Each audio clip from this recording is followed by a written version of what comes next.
Hello everyone and welcome to another episode of Tinfoil Tuesday. I hope you're all doing well. Hope you're having a good second day in your week if you have a normal weekday job. How is everyone doing? Today we have tons of conspiracies, many of which have to do with the Queen. Surprise! The death of one of the oldest world leaders who's been in power longer than any world leader that's currently alive. Surprise, there's some conspiracy theories about her death. So, despite her being 90 million years old, today we will discover why, of course, it's highly sus that she died. We're on a hype train, 56% to level 2. As with every Tinfoil Tuesday and Tinfoil Day in general, level 5 gets us the whole tinfoil ensemble. We're doing bingo, so get your bingo cards ready if you'd like to play. First person to win bingo gets a gift sub, either for themselves, others, or they can save it if they already have a sub at the moment. other than that, let's take a look at what the messages and everything are.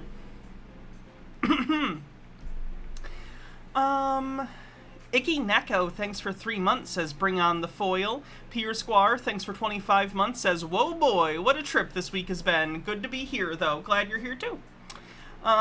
Puka, thanks for 300 bits. Aries Corinthier, thank you for 3 months, says insert witty commentier. What wit. Overthought, thanks for gifting a sub. Will I am not okay, thanks for 100 bits, says excellent timing, Hannah. The edible I took should be kicking in any minute now. Have fun. Fennec Agami with 200 bits says for the foil. Kingdom Reborn with a tier 1. 19 months says seems like a good day to foil the queen. You're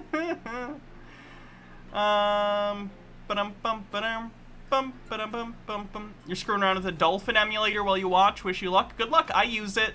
Works really well for me.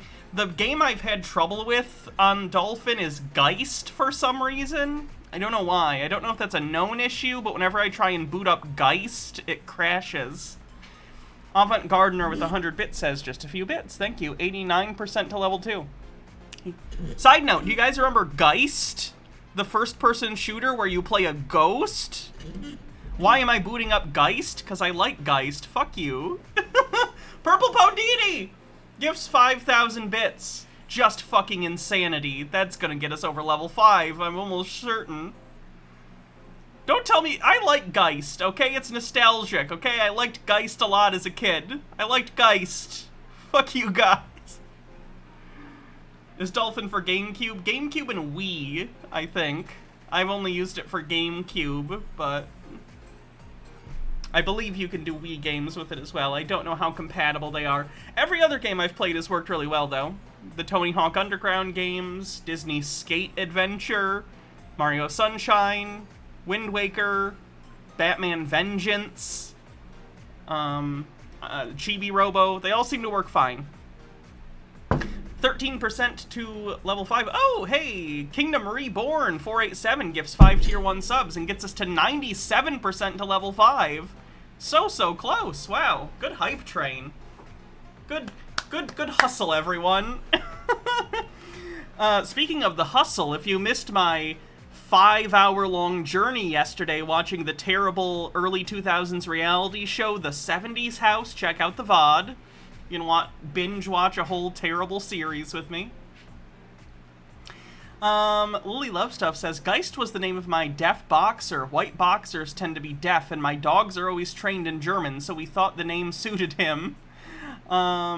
Icky Neko, thanks for 45 bits. Shannon Marie, 1981, says, enjoy your show, here's some bits, still new to Twitch, so not sure if this is how it's done. It is indeed how it's done. Thank you very much for the bits. Glad you're here.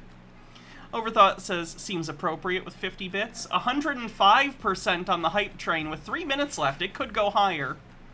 But we got ourselves some foil, which I'll get on in a little bit. Oh, is this them shit? Oh, that's funny.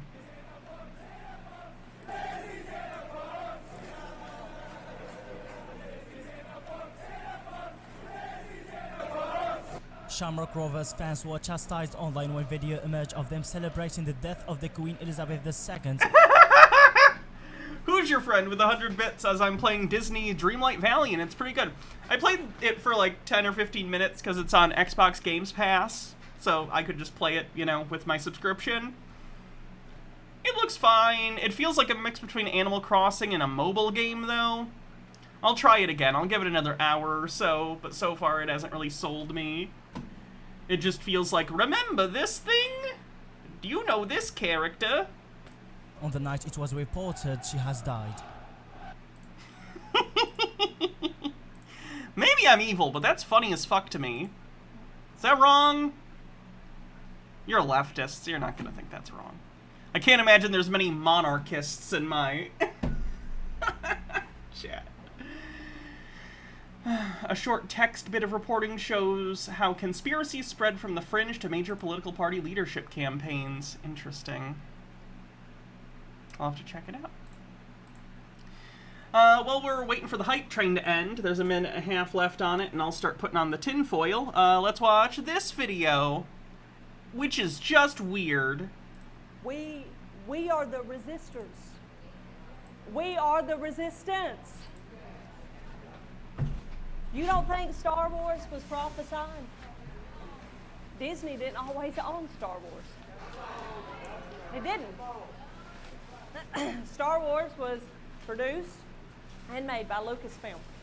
But if you ever wondered why it says a long time ago in a galaxy far, far away, why did it, and everything is futuristic though, but it's a long time ago in a galaxy far, far, wait a second, you don't think they were trying to tell some kind of story there? But it was against They were trying to tell Star Wars!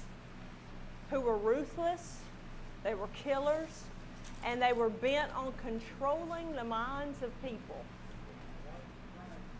You know, we're still talking about Star Wars, right?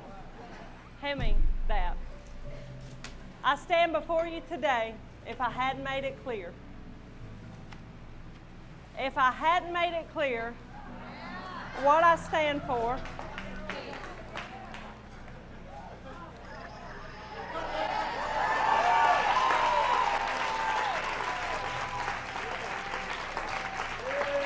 and if you're bold enough, repeat after me.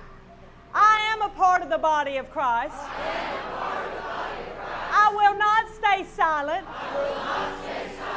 I am part of the rebellion to the kingdom of darkness.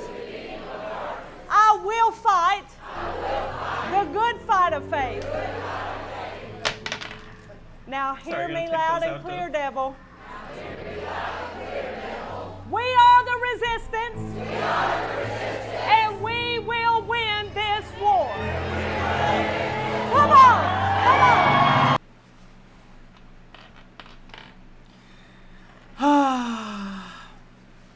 Things are going great in America, guys. Especially our fans who are in different places and not in America. Don't worry, we're doing just fine. I'm sure nothing bad's about to happen. We don't have a country full of like 40% fucking crazy people. It's fine. Anyway, let's start looking at some of those people, because that's what the stream is. Overthought says, Jesus, this is not the salvation you were looking for. Well, welcome everyone. Welcome to Tinfoil Tuesday. All that preamble's out of the way. We paid the bills. It's time to get into the crazy. Let's see what we're going to cover first. We do, of course, have Queen stuff, but not everything I pulled up today is about the Queen. I'm not going to make you think about royalty that long. But the first thing we're going to watch is, let's take a look. Passing of Queen Elizabeth just a few days ago. I find it pretty interesting with my latest series on Polaris' Lucifer. Of course, part 1. He thinks the North Star is the devil. I think he means this figuratively and not literally, but it's kind of hard to tell. I highlight in the very beginning of the series Queen Elizabeth and her aide in all the Masonic connections.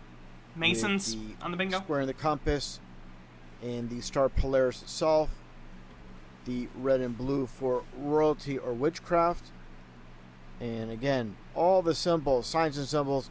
You see the Masonic handshake. I'd associate purple with witchcraft more than like, oh, I guess that red and blue make purple. That's probably what he's saying. Royalty and witchcraft.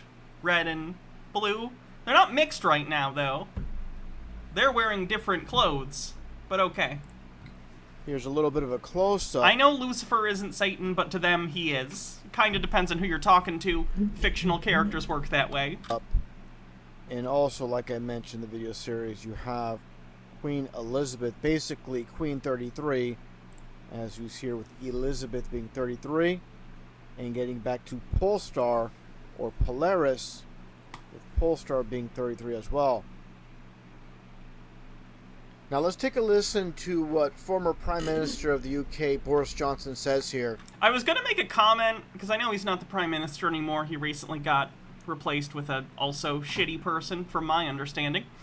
Anyway, I was going to say what's with Boris's hair, but then I remembered who was president for 4 years here in America, so I retract the question. Again, a very interesting connection when it He genuinely looks like what I looked like in middle school. Like when I woke up and just didn't want to do my hair, you know? If I was a recent prime minister, I'd think I'd get a haircut. Rageology says, hello from the UK, where we are all united in grief to a person. Anyone not united in grief shall be arrested, and far-right commenters shall demand they be fired from their jobs. Sky Comment says, hey dumbass, women can't be Masons, duh. There are affiliated things with the Masons that are women groups for people who want to be in Freemasons but are women. comes to Queen Elizabeth and the pole star. Let's take a listen. Today, there are countless people in this country and around the world who have experienced the same sudden access of unexpected emotion. And I think millions... Okay, I gotta just ask, as like a... As, an American, maybe I just don't get this. Are there people in the UK who are actually, like, emotional that the Queen died? A person they've never fucking met, most likely. They're like, emotional, as if a family member died. 'Cause that's crazy to me.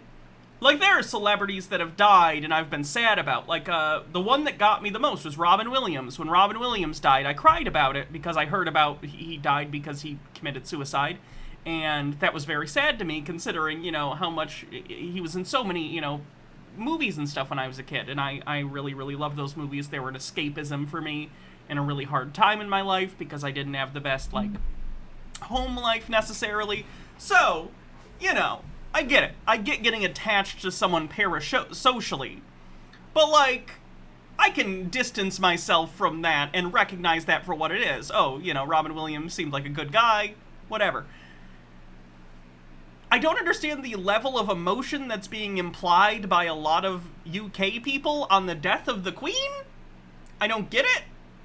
Kinda seems weird to me. Seems unhealthy, if I'm being honest. I know no one in my chat gives a shit. Even people in my chat from the UK, probably not monarchists. So it's whatever. Just seems real weird to me. Meek says, girl, you live in a country that worshipped Donald Trump. Of course people feel this way about the Queen. In fairness, like, only a little under half the country did that. Screaming at the Radio says, I would have been emotional if monarchy and colonialism had died with her. And Fenekagami says, the Queen is the national waifu. Alright, should everyone get, like, a Queen Elizabeth body pillow? As a sign of, I don't know, mourning? Millions of us are trying to understand why we are feeling this deep and personal and almost familial sense of loss. Rageology says the hair thing is actually part of Boris's persona. It's a play on the archetype known as the cheeky chappy, a lovable scamp who bumbles through life and says the wrong thing but always comes out on top. He used it basically a boys will be boys excuse for all his shitty behavior. Perhaps it's partly that she's always been a changeless human reference point in British life. The person who, all the surveys say, appears most often in our dreams. What? So unvarying in her pole star radiance. And obviously the use of the pole star, extremely interesting, and on the BBC website itself, when you scroll down, they actually quote when Boris Johnson mentions the pole star. And it goes on to... Yeah, he's saying she's like a fixed point from which you can gain a bearing. It's a metaphor? Does he know what metaphors are? say basically how perhaps been lulled into thinking that she might be in some way eternal. So again, the wording, the use of the word pole star, again from my video series, very interesting, the use of the pole star with Queen Elizabeth after I made my video series, again highlighting the whole pole star and Queen Elizabeth herself. And definitely this is an undeniable connection with, again, Queen Elizabeth, the pole star being mentioned. And again, everything's in plain sight in this world with signs and symbols. And basically, they're not hiding anything. They definitely put everything in plain sight for all to see. Jesus Christ, these people. This little leafy says, Queen Elizabeth is a fixed point, you say. Guess the doctor can't go back and save her. I don't think she was killed by a Dalek. I think her old-ass lady heart fucking gave out. I think it was one too many cups of tea. One too many lumps of sugar in the tea that day. Alright. Moving on. Hey, you know what happened recently? The anniversary of 9/11. I don't like to cover 9/11 conspiracy theorists, but you know who I do like to cover? CC.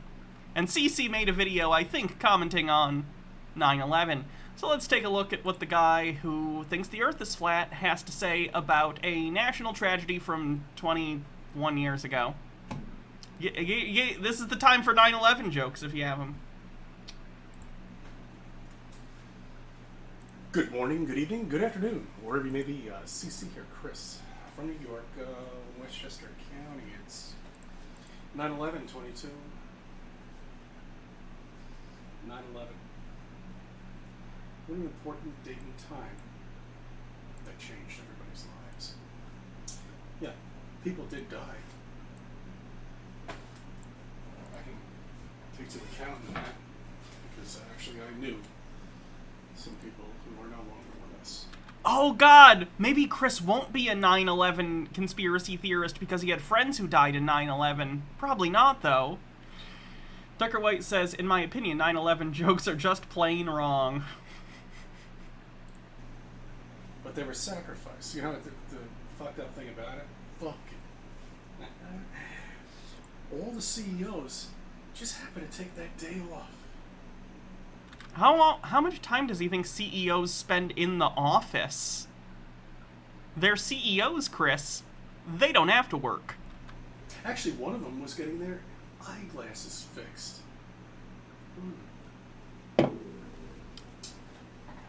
Tower 7 was not sus. You know why it fell down? Other towers fucking fell on top of it. Jesus Christ. The 9/11 conspiracy theorists. This is why I don't like talking about it, because there's always someone who's like, oh, what about this? No! Bad. Speedo Spank, thanks for 8 months, says I'm gonna pop out a fetus anytime now, and I can't wait. Dahlia Vianney, thanks for 9 months, says, ooh, sub baby. This sub baby's name is going to be Gregorio Manchester Oppenheimer the Fifth.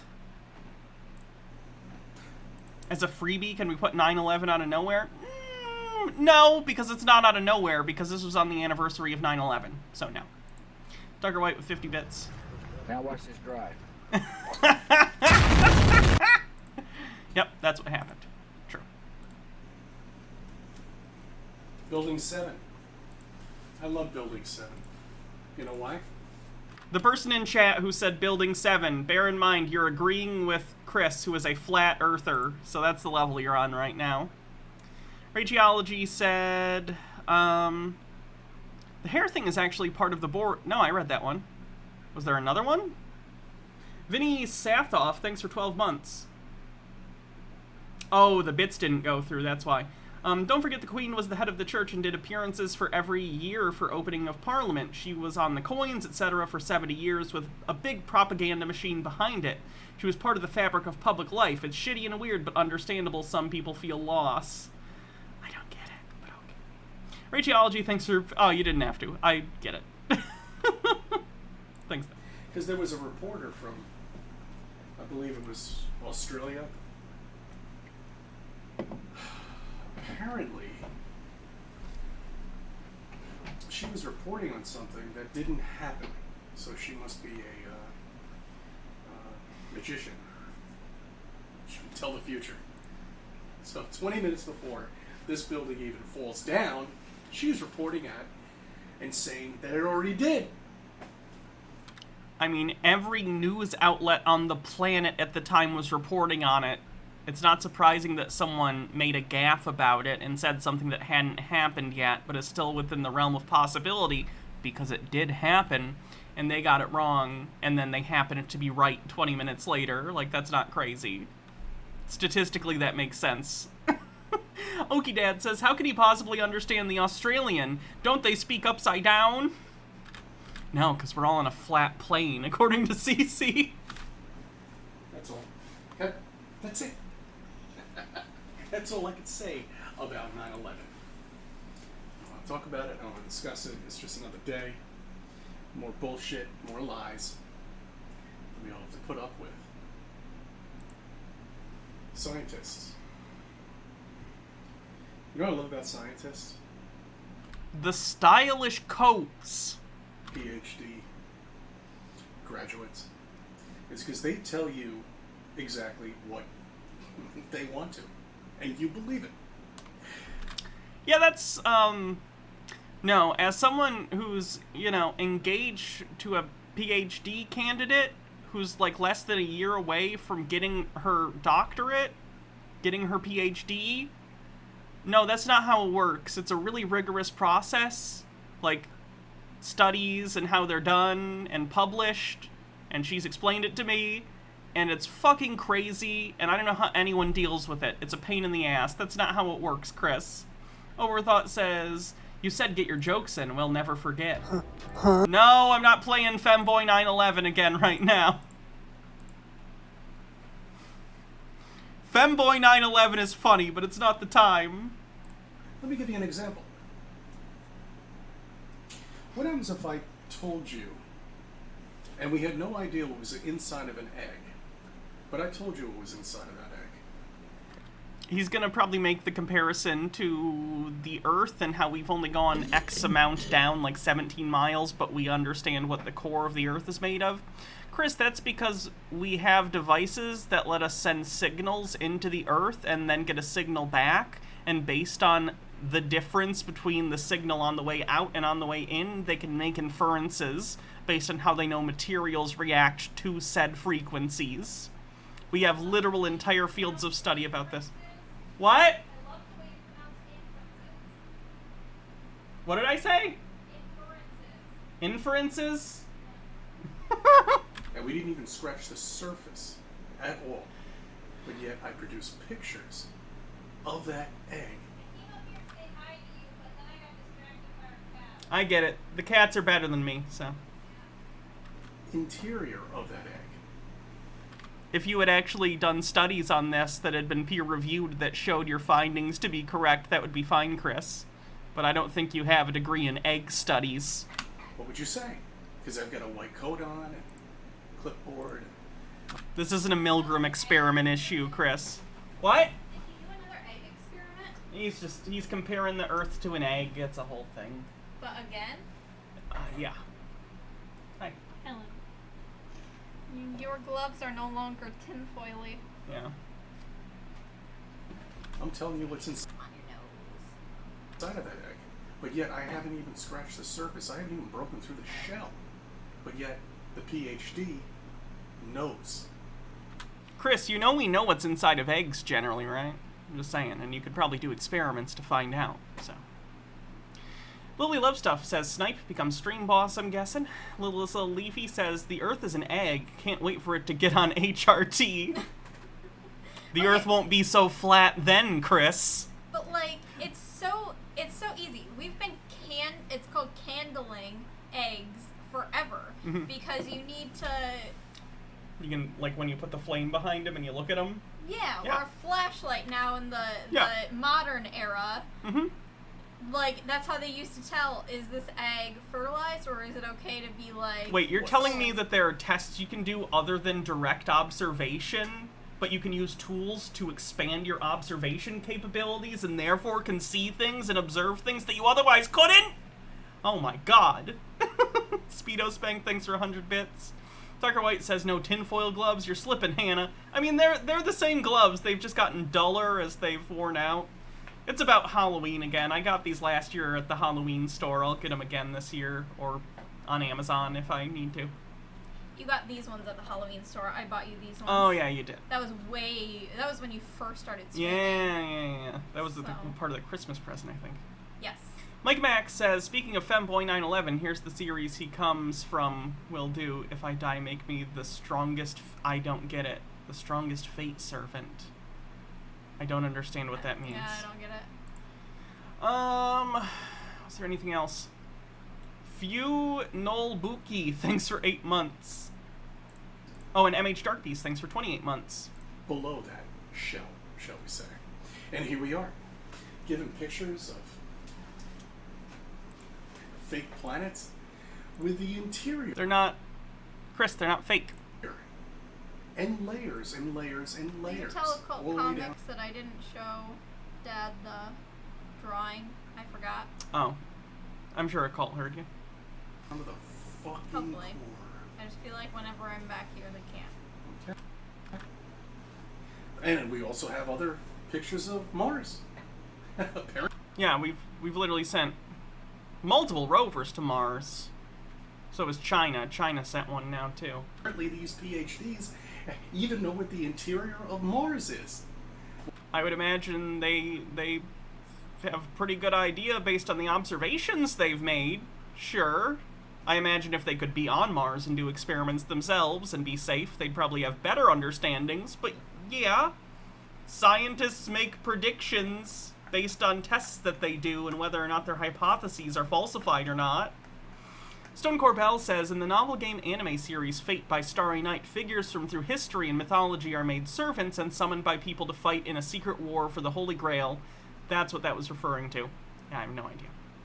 I've never heard of that. When we haven't even scratched the surface of all. Does Baja's work have NDAs?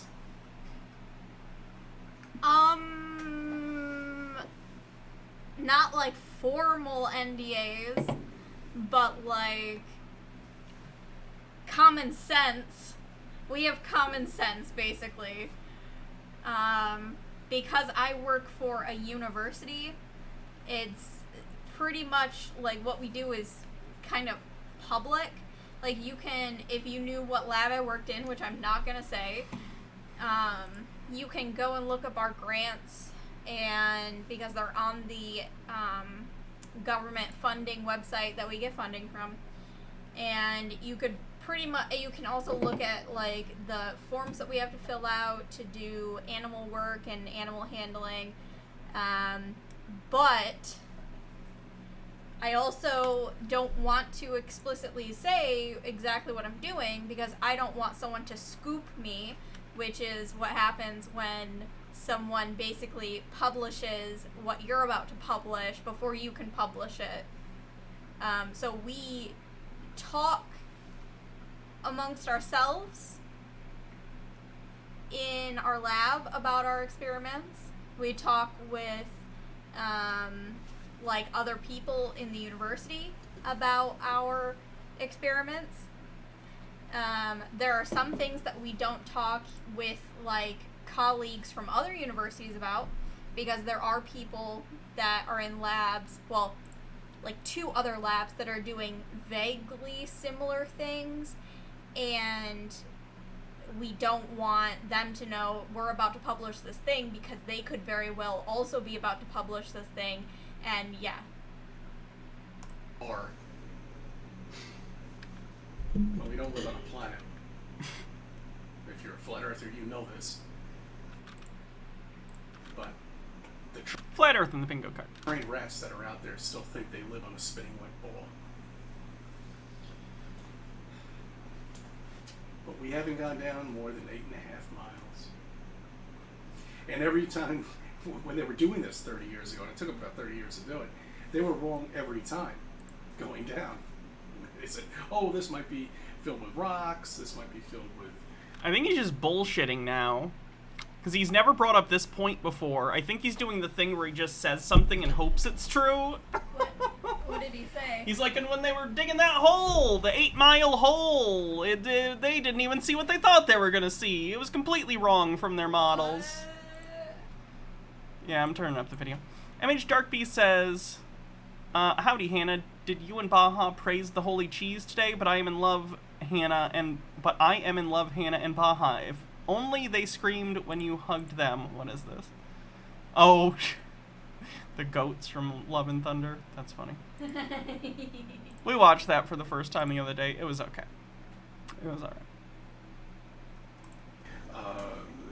Slate Could have rocks, been whatever, better, they were wrong but it could also every have been single worse. time. You look very Okay. cute. Thanks. Hey. But yet you have pictures of this fake fucking planet. All the way down to the core with all the layers. And don't forget about the movie that's out there, Journey to the Center of the Earth. There might be a layer of... The Brendan Fraser film? I assume he's talking about an earlier adaptation. Yes, diamonds. Or there might even be a planet out there that rains diamonds. Oh, man. Okay. All right. James Webb Telescope. That's great, guys. I think they're so desperate right now that they have to do something. You know, because we all know that rocket down at NASA is never going to go off. They can't do it anymore.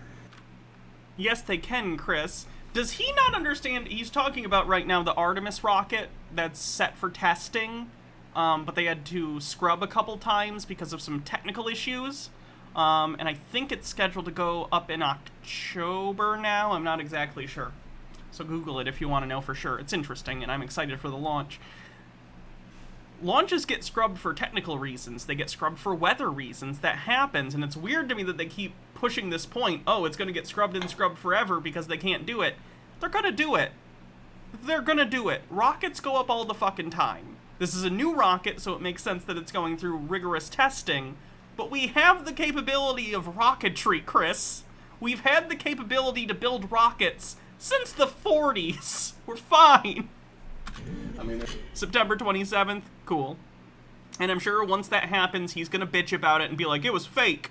Even though right now, he's like, the fact that they can't do it proves it's fake. But now if they do it, it'll also prove it's fake because he's gonna say it looks fake. They can't lose. Okie Dad says, what the fuck doesn't CC remember the Challenger and the O-rings? As a fellow Gen Xer, I'm taking it personally that he doesn't think about the tragedy and how NASA is trying to avoid a repeat. He doesn't believe that happened, he thinks it was a hoax, and he thinks the astronauts and teacher from the Challenger are alive and hiding. Yes, he really believes that. He is not alone in that belief. It's really fucked up.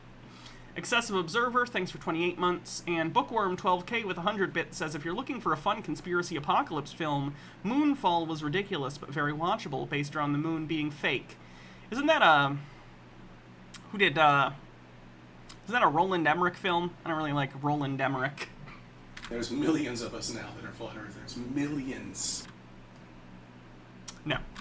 Okay. I genuinely don't believe that. And I'm thinking in my head, I'm trying to estimate. It's in the tens of thousands. It might even be in the hundreds of thousands, if I'm being honest. Globally, it's not in the millions. It's not. And we're going to be watching it with a fine-tooth comb.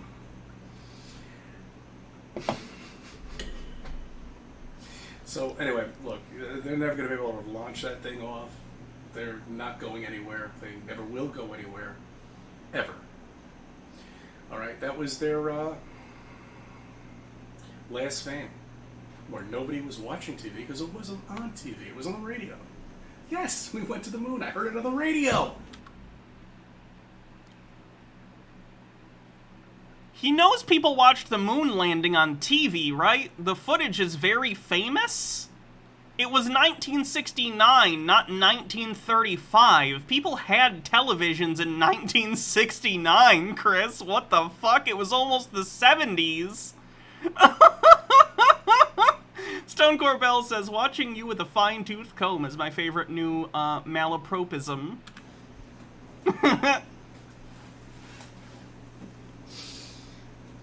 Man. Doctor Who used it as a plot point. There's a Doctor Who episode, I want to try and not get too spoilery, but the My cat didn't realize he caught it. Sorry, something opened on my phone from TikTok. There's an episode of Doctor Who that basically involved the solution to a problem being inserting some piece of subliminal information into the moon landing footage, And the reason is, according to the doctor, because every human being at some point in their lives virtually sees this footage. So if we need someone to see this subliminal message, the best shot we have is to put it in this footage. So they hid a subliminal message in the moon landing footage. Chris, people watched the moon landing on fucking television, you idiot. Okay, I gotta keep it down. My cat didn't realize. Sorry, I'm he got exiting it. this. Volume. There's a thing from earlier. There we go. Because I'm so pissed right now about this 9/11 shit. Because I'm so pissed right now about this 9/11 shit. It's 9/11 shit. Meaner is meaner. Thanks for 13 months. Pisses me off. More sacrifices. School shootings.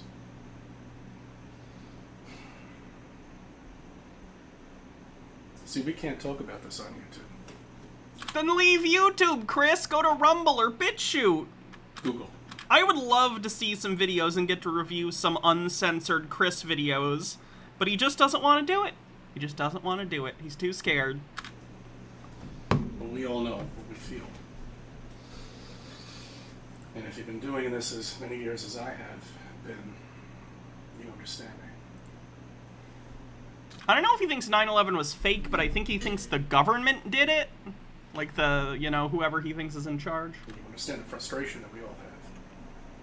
During any time. You know, especially holidays. Once you bring up 9/11 Building 7 on Thanksgiving, enjoy. Come on.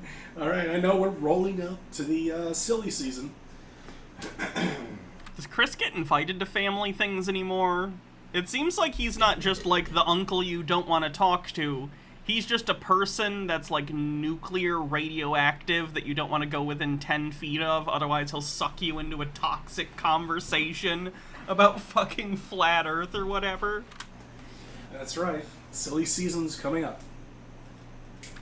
What if CC was here in secret undercover being a Stana? Then I would say to him, Chris, CC here, New York, Westchester County, come on my show and talk. I'd love to talk with you. I think we'd have a good time. That's when you keep your mouth shut. Drink your coffee or your glass of wine, eat your turkey and your mashed potatoes. I do like mashed potatoes and turkey. And keep your mouth shut. I mean, that's just polite. You shouldn't open your mouth when you chew. I guess the best thing to describe it is, become an NPC. Oh no, Chris knows the term NPC! Just, whatever. Okay, I thank you for subbing. I thank you for viewing my videos and let me be a part of your life. God. His mental acuity is dropping daily, I swear. Let's take a look at the bingo card.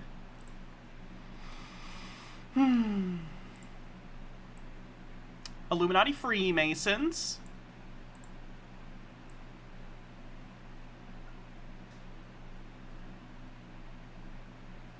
Darker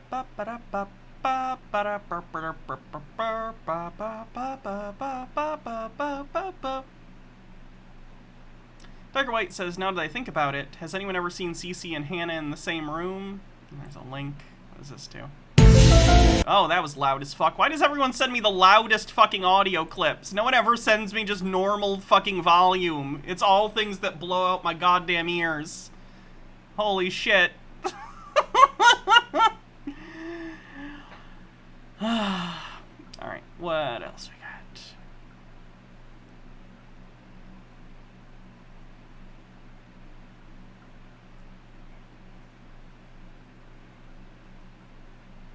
Idiot thinks they're a genius for Chris.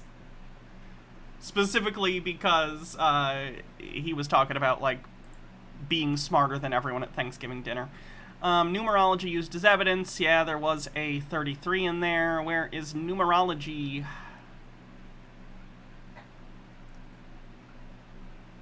Numerology. Somewhere. Maybe it's on page 2. 41? Nope, that's rounding error numerology. We had normal numerology. Dahlia Vianney says, opened the stream at the same time as I got an email saying I got to audition for U.S. ghost tours. Maybe it's a coincidence. Maybe you're my good luck charm, Hannah. It's that one. It's definitely that one. Keep watching. I'm definitely lucky. It's not coincidences. Numerology. Hooray. All right. Satanic. I think that's it. Could be wrong, but I think that's it. Okay. Oh yeah, flat Earth. Duh. Thank you. Nah, I don't think that was enough to say his wife hates him. I've heard him talk a lot quieter than that before.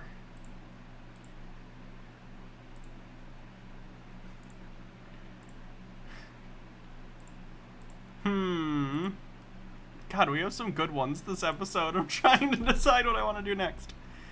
MH Darkbeast says, there's only one person dumber than CC at Thanksgiving dinner. Still my favorite clip. What's that one thing at Thanksgiving you just have to have? It's mac and cheese. Sister, that is my dish. That is the one thing that I can rock. But only once a year. Good interview, Christy. Thank you, Pat. Congratulations. What is this mac and cheese? Is that a black thing? What?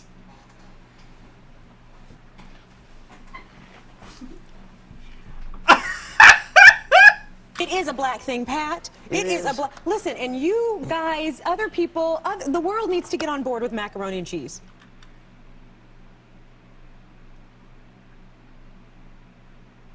Does Pat not know about mac and fucking cheese? The world's #1 consumers of mac and cheese are Canadian. Canada is the world's #1, like, eater of mac and cheese. Canada's very white. Not entirely white, but very white. What the fuck? Okie Dad says, how the absolute fuck is he from America and not know what mac and cheese is? I'm very confused, too. Seriously. Dr. Gamble says, my head just blue screened from this. I eat mac and cheese all the time. Okay, Christmas and Thanksgiving, we have to have macaroni and cheese, and it trips me out that you don't. My family has always done that. Every family gathering I've been to does fucking mac and cheese at some point. Like, if we're getting together, mac and cheese is a thing. Or some kind of pasta, but generally mac and cheese, because it's accessible to everyone. Most people. Not people who are vegans, obviously, or very lactose intolerant, but you know what I mean.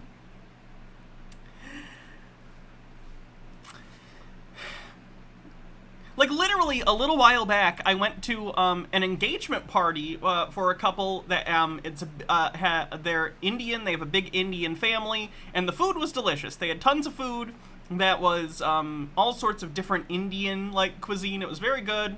But even one of the non-Indian dishes at this party was fucking mac and cheese, and it was good mac and cheese too. Everyone likes mac and cheese.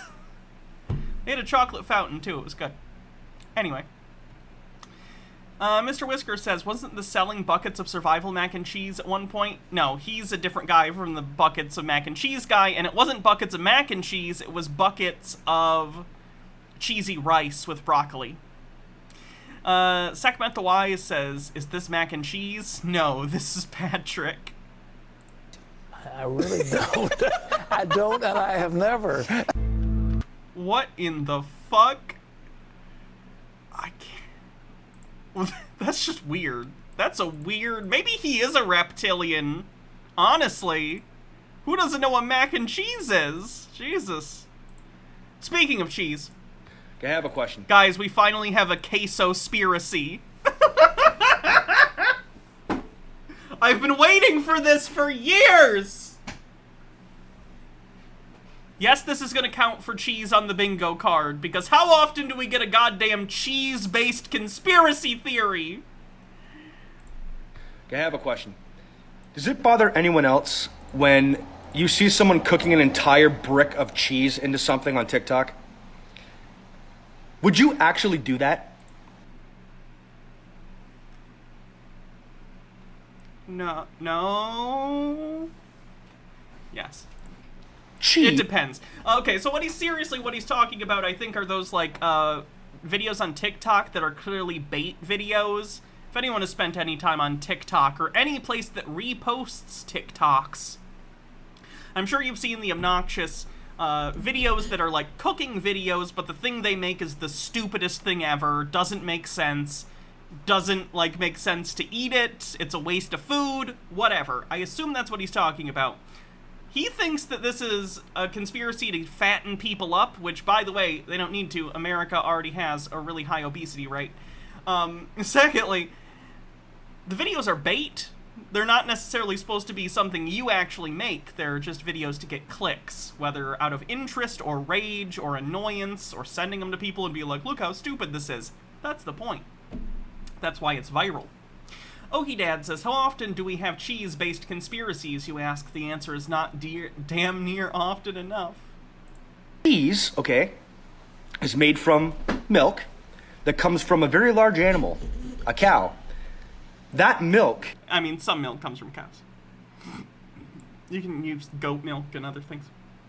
Anti-Pretzel says, the only good TikTok is B. Dylan Hollis cooking old recipes. Man, the 70s were weird. And Lily Love Stuff says, there are wither bait videos and or fetish videos. You also missed my last bits. Sorry, Lily. Lily said, Pat Robinson, not knowing about mac and cheese, explains why he is so hateful. Is meant to turn an animal that weighs 100 pounds into an animal that weighs 2,000 fucking pounds, right? He knows cows don't only drink milk their entire lives, right? Like, after they're done weaning, they eat grass. Like they aren't fully grown adults and still drinking milk. And by the way, I don't know if you know this, all mammals drink milk. That's kind of a defining characteristic of mammals, is that we feed our young milk, typically, upon birth. Live births, milk. These are like two big mammal things, unless you're a platypus, and then you fucking sweat milk and lay eggs. Not a team player, platypus.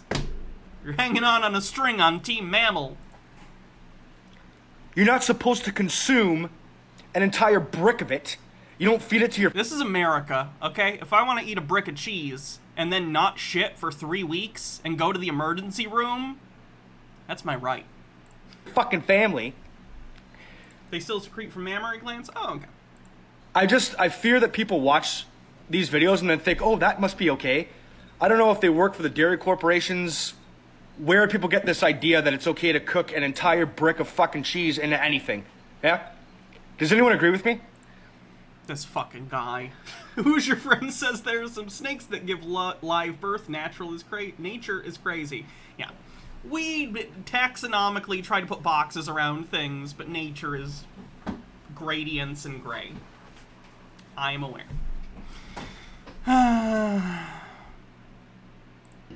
Hey, how you doing, officers? Can I get your names and badge numbers? Sure, can I have your ID, please?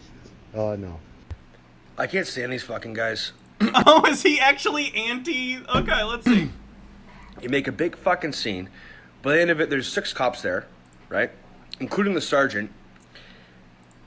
You're making a point. What's your point? That you don't have... Oh, good. At least she's anti-sovereign citizen, too.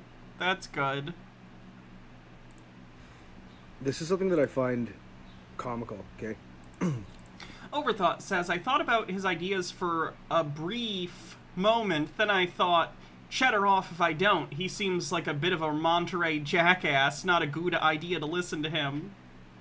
Technologically advanced races don't necessarily mean that everyone is intelligent, right? Think about human beings. We all have all this awesome technology, your television, your cell phone, but there's still a guy in the corner picking his nose. Go, you come from a very technologically advanced race. And the guy's like, yeah, totally. Like, you had nothing to do with it, did you? Not really. I mean, I did buy stuff. But who's to say that's not the same for other races, for other beings, right? You need one genius to make everyone else look smart. Just one person that's that intelligent that creates... Does he think one person, like, invented all technology? Not all technology, but, like, technology... Don't get me wrong, there's a period in time...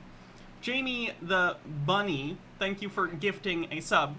There's a period in time in the 20th century where it was pretty popular to have these famous inventors, air quotes, when in reality what would happen is people like Thomas Edison would set up, you know, a company, hire people, and then take credit for the inventions. Not really the case. Usually inventors, especially in this day and age, don't work on their own. Science and engineering are complex processes that are often collaborative in nature. So...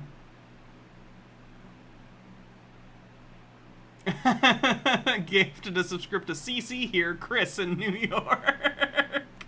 Funny. Create something. Anyone can push a button, okay? Why is there a person with that name? You can accidentally sit on a button. A fucking cow can step on a button. A monkey can push a button. Did someone make an account just for a joke and then gift a sub to the account just for a joke? Because that's pretty good. Bunny. How do you pronounce it? I understand that it's like mixed up, but it's still the letters of bunny. So what do I say? Bunui? Jamie the Bunui says, because I just made it, and Steve with a Q says, glad no one takes credit for others' inventions anymore. Cough. Musk. Cough. Hydrate.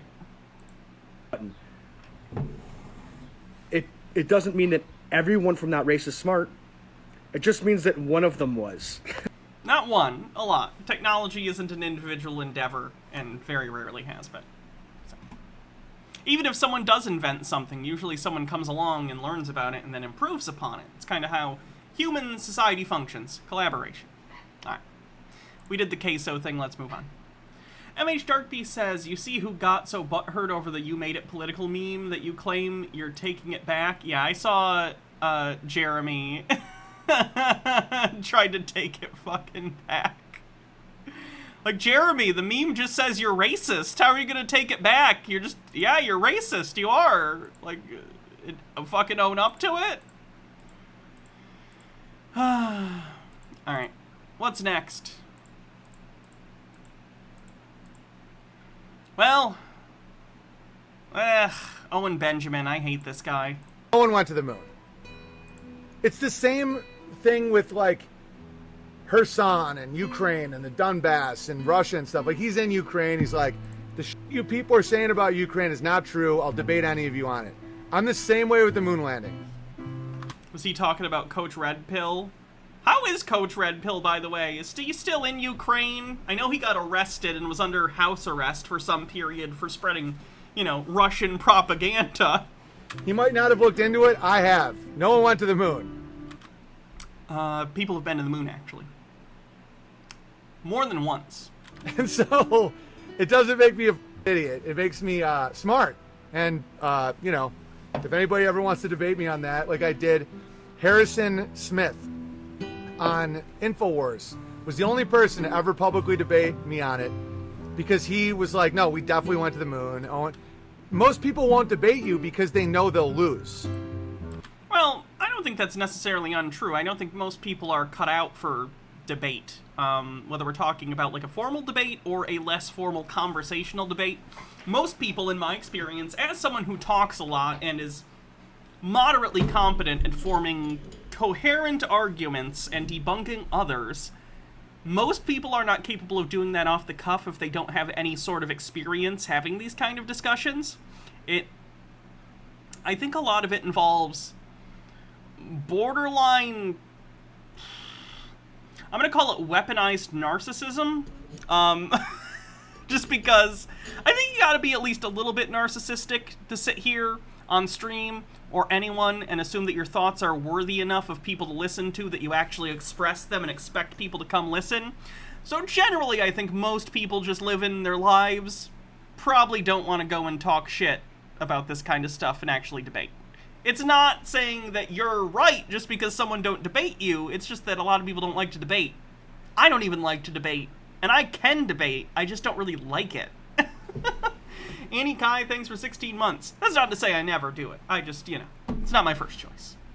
Deep down inside, they don't want to be embarrassed. So what they do, it's... Much less on InfoWars, by the way. Don't platform yourself on Alex Jones's dog shit show. Same thing they do to Gonzalo about Ukraine. They project, they gaslight, they make it seem like you're this evil, crazy, terrible person. Like, okay. I mean, Owen Benjamin, you are a terrible person. You're openly anti-Semitic, so... Okie Dad says, I agree they have at least a bit of narcissism, but there's also a lot of small world thoughts as they won't travel to these places they have issues with. I'm not just talking about them, I'm talking about me as well. I'm talking about anyone who has, like, the ability and want to get up in front of people live or on the internet and defend their positions. And I'm not saying, like, negative narcissism, I just mean you have to have some... You have to be confident. Okay, like a conspiracy I think is retarded is that birds are Yikes. Fake and they're spying on people. I would have absolutely no problem debating anyone on that topic on their channel. I'm not going to bring you to mine. I'm not going to waste everyone's time. And I'm not going to promote that type of thing as a way to promote your channel. Like if you say dumb shit, I'll bring you on my channel. And then your channel... That's a fake conspiracy. I assume he was getting trolled and he didn't know it. Unless there's a contingent of people that really believe that now, because that's partly how Flat Earth started, was as a joke, and then... There's some kind of saying that has to do with 4chan, and it's basically, if you and a bunch of other people get together in a group that anyone can join and start to act like idiots, as a joke, air quotes, eventually real idiots will show up and take over. Dahlia Vianney says, gotta go back to work, but it was nice to catch some of the stream for once. I'll watch the rest on YouTube later. Have some more bits before I leave, though. Well, thanks. Hope you have a good rest of your evening. Hydrate. Bro, I won't do that. But of course, I have no fear whatsoever. I'm not going to be like, oh, you're so dumb, I won't debate you on it. Of course I would talk... Why? That's a valid thing to do. Talk to anybody that... You don't have to debate people. Doesn't think that birds are real. Like, if someone came to me and was like, I think the moon is made of cheese, do you want to debate? Obviously, I'd say yes, because that's hilarious, and that'd be great content. But let's say I didn't have a show that, you know... let's say I didn't have a show where I benefit from talking to strange people. I wouldn't, because why would I waste my time? I have a limited amount of seconds here on Earth in my life. Not gonna waste them on people unless I'm having fun with it or whatever. Yeah, Hannah mentioned cheese. We did that earlier with the cheese conspiracy. Why won't people talk about the moon landing is one of the dumbest things I've ever seen. It's like retarded. Wow, so, he really likes that R word, huh? The one... Sorry for all the ableism. One thing in the last 60 years where technology not only did not advance, it went backward. Wait, he thinks technology hasn't advanced in the last 60 years? He knows he's on the internet, right? Talking to a webcam? Like, how does he think this works? Speaking of cheese, Parmesan bites. They're delicious. And they destroyed it, and there's no way they can go back. And even though there'd be like infinite commercial opportunities for Michael Jackson to do a concert on the moon or a military implication, they just can't. He knows Michael Jackson's been dead for a while, right? Go back because they destroyed the technology, and it's way too hard to bring it back. So anyway, so when I debated Harrison Smith, his conclusion was his only winnable point after I annihilated him was why does it even matter? So the one time someone could debate me on it, and I liked him at the time, and then he became a gamma and talked a lot of shit. But I got him to the point where his only argument was why does it matter? $58 million a day. People's entire... Which is a rounding error in the national budget. They're not stealing money from NASA. If anyone's scraping money off the federal budget, it's the military budget. Okie Dad with 45-bit says, his depth of focus is making me angry. Entire worldview. This music is a very strange choice. Distorted view of all of reality. It matters. Okay, if you look at what time in human history as an explorer went somewhere, they came home, it sounded incredible, like you could fly and jump really high and all this, and no one followed them. We literally are right now. That's what the Artemis program is doing. And also, we went to the moon multiple times after 69. There were multiple moon trips in the 70s. Oh no, there's another Apollo. Come on. After What do you mean, come on? There are multiple Apollo missions. the early 70s, no one went back. They're like, no. What? They did go back. Does he not know that there were other Apollo missions? Does that ever happen in exploration? When in technology has it ever happened where there's been a technology advance, you're capable of doing something, then you destroy it, and it doesn't advance, and you never do that again? They used the rockets to go to the moon. Once you use the rockets, they're broken. They don't work anymore. That's actually one of the things that, like, SpaceX is really pushing for their new technology, which is the reusable rockets, because that's not a thing that was commercially available before. That's the point. Okay, they also, NASA, according to NASA, the proof they went to the moon, they destroyed the telemetry data. Why did they do that? Their official answer is they had budgetary problems in the 70s and 80s, and they taped over the proof that they went. That's not surprising. I don't know why they would necessarily need the telemetry data. I really don't. But yeah, NASA at a certain point, basically after the space race was over, in terms of, you know, once we went to the moon the first time, the public got disinterested and there wasn't political will to continue funding NASA the way we should have, so it's unfortunate. Went to the moon. If you look at the Apollo lander, it appears to be a meth head's tree fort that he made with garbage he found behind a dumpster. Okay? If you put that into the vacuum that they claim exists, it would not be possible at all. You need 7 feet of lead to no, that's not how that works. contain that type of vacuum. Vacuums don't suck. That's not how it works. It's like they project how, like, vacuums work on Earth because we're always in an atmosphere when we're on Earth. Unless you're really, really high up in altitude, but at that point you're not really on Earth, are you? Like a classroom experiment. For instance, when I was learning about vacuums in high school, in our physical sciences class, our teacher had a vacuum chamber, just a small glass dome one. I don't know if you've ever seen them. It kind of has a top, and it's very heavy, and he smeared, like, some kind of, like, Crisco or something on the bottom to make a seal, set it on the bottom, and then sucked all the air out, right? The pressure in the chamber lowered and lowered and lowered. Baha, thanks for 28 months with a heart. Love you too. So the pressure lowered and lowered and lowered. In the chamber, he had put a marshmallow, or something like that. It was something fluffy. And as the pressure went down and it became more vacuum, the marshmallow or whatever it was expanded. Now, because we're in an atmosphere, 1 atmosphere of pressure at sea level, once he broke the seal, yes, air rushed back in and it was no longer a vacuum. But that's because it's already under an atmosphere of pressure. If you're in space, you're in it's basically the reverse situation. You're in a vacuum, but you're in a little chamber that isn't a vacuum. So it's gonna put some pressure on the walls, but, like, it's not this thing that he thinks it is. I'm not very good at describing this. I apologize. Gas moves from high pressure to low pressure. Yeah. But, like, it seems like he thinks the whole pod should explode. And it doesn't. If you have a pressurized chamber. Okay, so out of one side of their mouth, Neil Armstrong and his ilk say that they got to the moon with less technology than an iPhone, and all the college girls slack-jawed and the homosexuals, they all clap what? Like little seals. And then on the other side of them, just college girls and homosexuals, though. No one else likes the moon landing. They say, we don't have the technology, and it's too painful to bring back.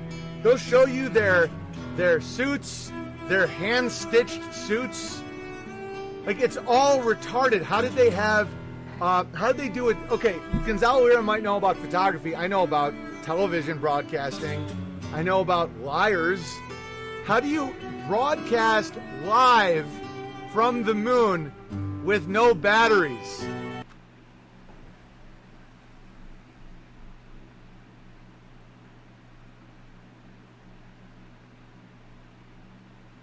Why does he think they didn't have batteries or a power source? They were literally on a fucking rocket. What is he talking about? Why does he think they didn't have power? What is he talking about? DJ Shay says, post a 1 in chat if you're gay and support NASA. And even if they didn't, by the way, does he understand that mechanical cameras exist? Like, you can have cameras that don't require electricity. That's how cameras started. If you go to Nick with 45-bit says, being a gray asexual who supports NASA. TV 3, being a gay asexual who supports NASA. See, I've done a million morning radio, morning TV. You know, good morning, Dallas. It's Gary and Terry. I used to do all that when I toured. You'd have giant transformers and giant dishes just to go like 50 miles. So you're telling me 240,000 miles away through the vacuum of space in the Van Allen radiation belt, you have something that looks like it was put together by a meth head behind a dumpster? Yeah, the lunar module wasn't exposed until they actually got to the moon. Does he not know that? Like, it was in a thing. He's not played Kerbal Space Program. It was part of the rocket, but, like, the whole rocket launched and then parts of it came off, and then the lunar, like, cap, like, the actual thing detached when they actually got to the moon and were in orbit so they could land. Okay? And 3 Freemasons playing golf with no ability. Like, they had to measure their water and their syrup that they're eating because weight is such a problem with thrust and all this nonsense. So where's the batteries? How do you keep the batteries cool when it's positive 200 in the sun and negative 200 at night? You could probably find these answers if you just, like, looked them up and didn't disingenuously say them as if it's a point on YouTube. Mr. Whisker says, is he talking louder than the music? I don't know. The audio mixing is all over the place on this. See, the problem with liars is they lie in one direction to get a lot of acclaim and everyone to think they're space cowboys and so brave and they have grit and all that. And then they lie the other direction and say that, you know, and they want to be like super technical and it's so advanced and you couldn't possibly do it again. Their bragging undoes their entire story. So you're telling me you went up there without any real machinery. So how did you keep it cool in the day? And who said we went to the moon with no machinery? What are you talking about? That's one of the dumber claims I've heard. Fuyu Noel Boogie says, anxiety and Asperger's might be bad this week, but at least there's tinfoil tonight. Gnome Pickle says, I don't mean to gatekeep science, but maybe the guy who can't manage audio settings doesn't have the tech know-how to question scientists. In fairness, Benjamin, his name's Ben, right? Ben, whatever the fuck his name is. Anyway, he didn't make this video. Someone ripped his video and then laid music over it. It's obnoxious. Owen Benjamin, that's his name. And warm at night. You know, okay, here's a basic one for Gonzalo here. And bear in mind, I like his stream. This is originally just an example of how to listen to somebody and not react, but I'm finding it very interesting. When the rover, when the astronauts left space, who panned up the camera? If Gonzalo Weir knows so much about cinematography, how did they pan up, and then how did they get the photographic equipment onto the... Did they just leave the guy that panned up? The panning thing is funny. We've covered this before when someone else made this claim. It's robotic. We knew how to mount a fucking camera and have a thing do this in 1969. Goddamn idiot. Marcus Drake says, if you're curious about the moon landing tapes thing, it's more interesting than I remember. Thanks for the link. And all the equipment there for the next round, but it was being broadcast live. Mm-hmm. Okay, it's so stupid, guys. It's so stupid. I was watching Gonzalo say his proof is that those pictures could only have been taken on the moon. They could not have been taken on Earth. Any evidence, Gonzalo? Like, want to talk about undercutting your credibility? It's like, I like that he's like on Team Coach Red Pill until he's not on Team Moon Landing, and then all of a sudden, I don't know, that Gonzalo Lira kinda sus. So you've done experiments, taking pictures on the moon? How could those pictures have only been taken on the moon? Like, that's so stupid. Oh my God. And then you get into flat Earth and people think you're just bonkers, and then you just say 8 inches per mile squared. That's the curve of the Earth. No, it's not. That's a parabola. Flat Earthers all get that wrong. Okay, allegedly. How do you have a lighthouse that's 40 feet high being seen by a ship that's 50 miles away? That's not even close to because you're using the wrong calculations to determine the curvature of the Earth. Possible. All right. Where is the curvature? Where? I swear to God, the moon landing people. No one went to the moon. The moon landing people and the flat earthers annoy me like the most. I swear to God. Alright, what else we got? Oh my God, this guy has been posting, since the Queen died, he has posted 1, 2, 3, 4, 5, 6, 7, 8, 9, 10. He's posted 11 videos about the Queen so far. One of them was posted an hour ago. So let's check out some of these. Britain's Queen Elizabeth II has died. I never thought he would. MH Darkbeast says, here's a fantastic cleanse for you, Hannah. It's just chef's kits, especially the final shot. Oh no, is this really the leaked trailer? Oh no. Okay. This isn't just some random murder. No, this is a joke, right?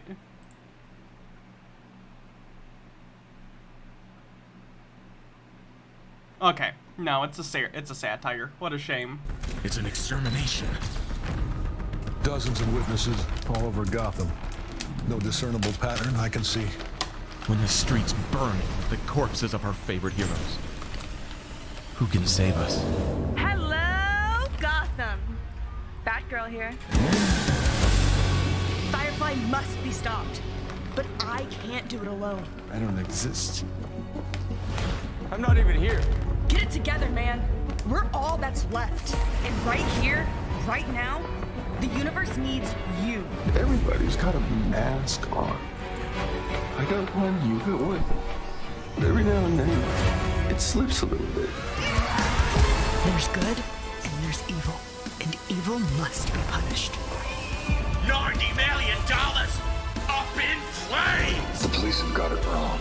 Firefly was just a decoy. But if not him, then who? We're the Warner Brothers. And you're a write-off!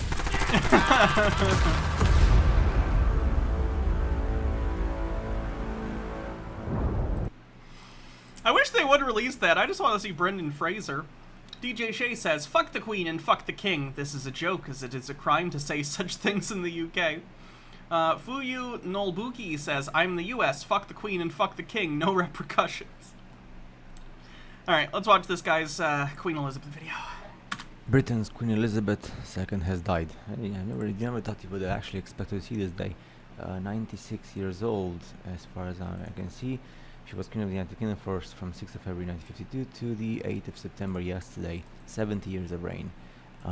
And 240 days, 14 days. Longest any British monarch, and the second longest record of any monarch of a sovereign country. I wonder who the first one was. So yeah, I just want to show you the news because people made videos on YouTube and like the internet all the time since the... Bellstar says it's a great day to abolish the monarchy. That would be nice. Late 90s, early 2000s, and especially since YouTube. Occult Comic says, both of you be sure to put the Queen and King back in their coffins when you're done, okay? Oh, God. That she's a reptilian. And you've seen all these, like... reptilian on the bingo card. Pictures with, you know, all sorts of stuff, like on websites and stuff. So, I mean, she died, okay? She's not here anymore. Of course, she lived until the age of 96. According to the statement of Buckingham Palace, her husband... who was the Prince of Greece, died at 99 years old last year. It's also very curious how, and now Prince Charles, who is now King Charles, I never thought I would see this day come to, not because I care, it's just because everybody said that King Charles is not going to become a king.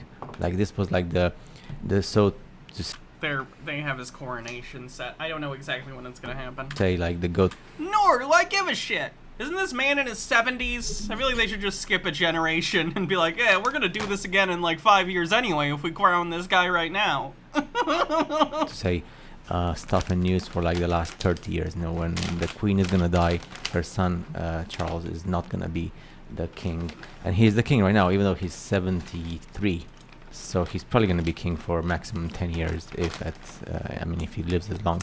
What's curious though is that the queen died at 96, and her husband died at 99 last year. It's quite interesting how the husband dies at such an advanced age last year, and just a year later the queen dies as well. I mean, that's not weird at all. They're both up there in age, so statistically they're higher in terms of likelihood to die.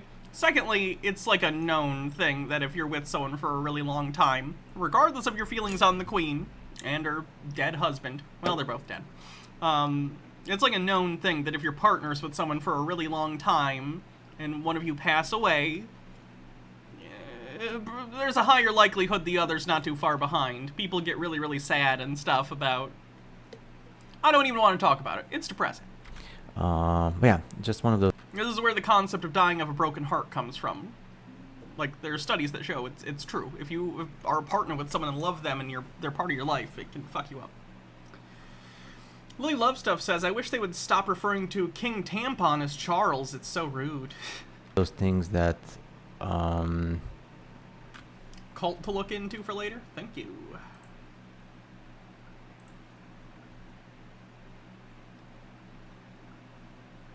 Oh my, that looks interesting. I know why people say that she is a reptilian. I don't know where that thing comes from. The whole thing with reptilians and the royals and stuff and the rituals and everything else. I mean, David Icke originated the popularity of that in the 80s, 90s. MH Darkbeast says, she lost the will to live. George Lucas redeemed. DJ Shea says, sometime in 2023 is the coronation. He also appointed the alleged nonce, most recently seen groping his daughter while laying a wreath for his mother. Saw that. Prince Andrew to act in his stead if he is incapacitated or out of the country instead of any of the royals who have a modicum of public liking them. Yikes. Doesn't seem like it. I didn't know that. If it is or not, I don't know. I'm not saying it is or it isn't. I'm just saying that it's kind of like weird that people decide to call her reptilian and all that stuff. Let's just refresh the page, see if any other news is. Same news, live updates. Also, I don't understand why people in the UK, some of them actually cry. I mean, I lived in the UK and my wage was 1,350 British pounds net per month. And rent, a normal rent for a common mortal in the city, not in London, I lived in a different city, but even that it's the same. So, I mean, London is just more expensive. But if you want to live in the city center of any big city in the UK, minimum 800 British pounds would be the rent. That's excluding water and electricity and internet. So, how much is 800 pounds to US dollars?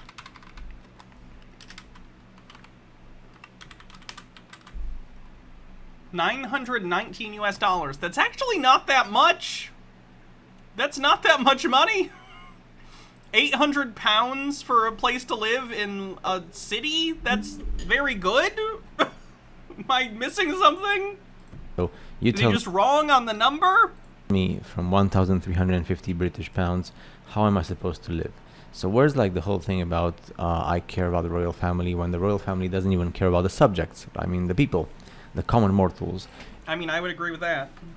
We should be able to have proper rent, each one of us, and then have enough money to pay for electricity and food.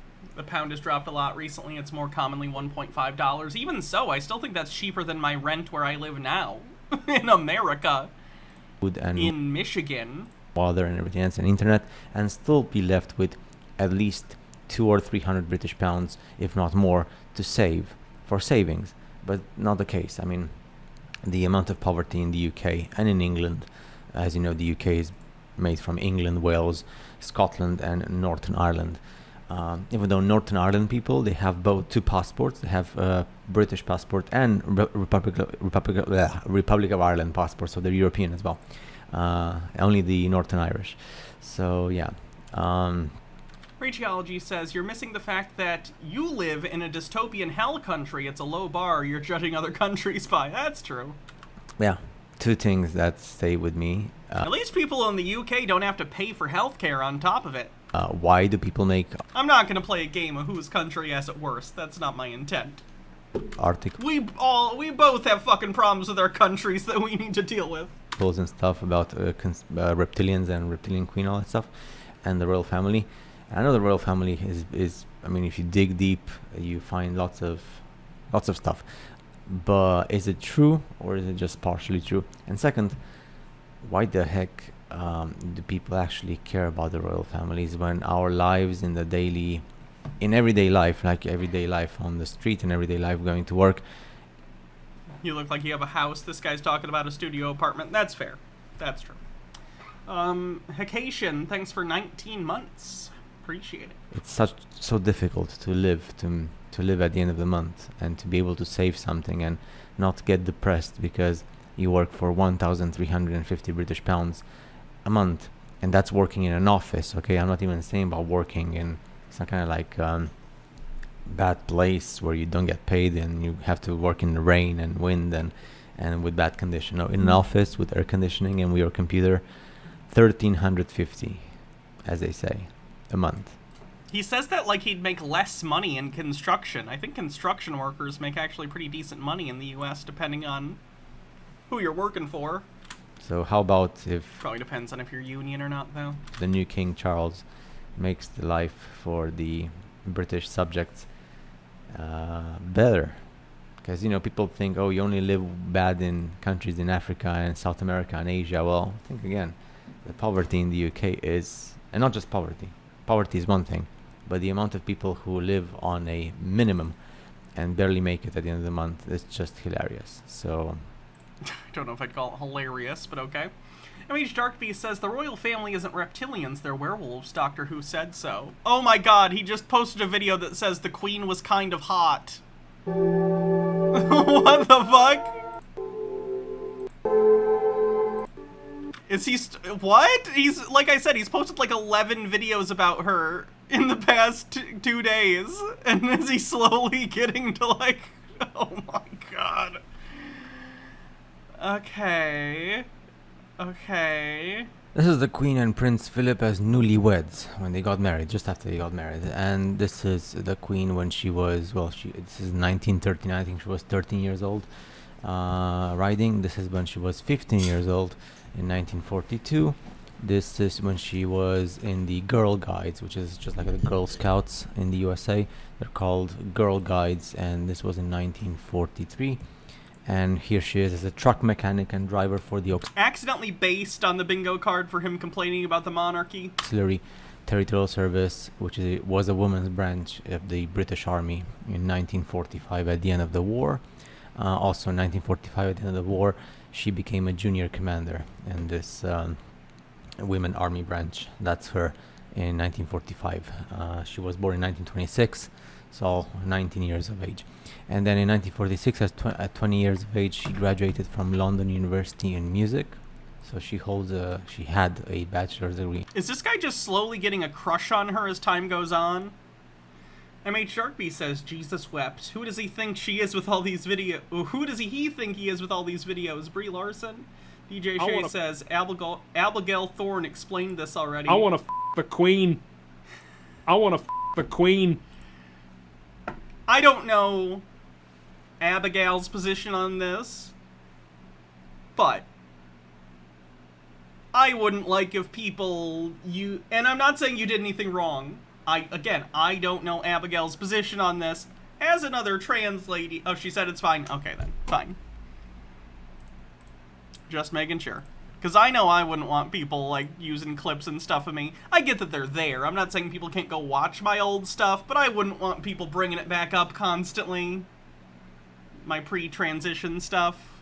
But if she says it's okay, no, don't apologize. If she said it's okay, that's great. I was just cautious because I wanted to be clear. I'm not trying to step on anyone's, like, you know.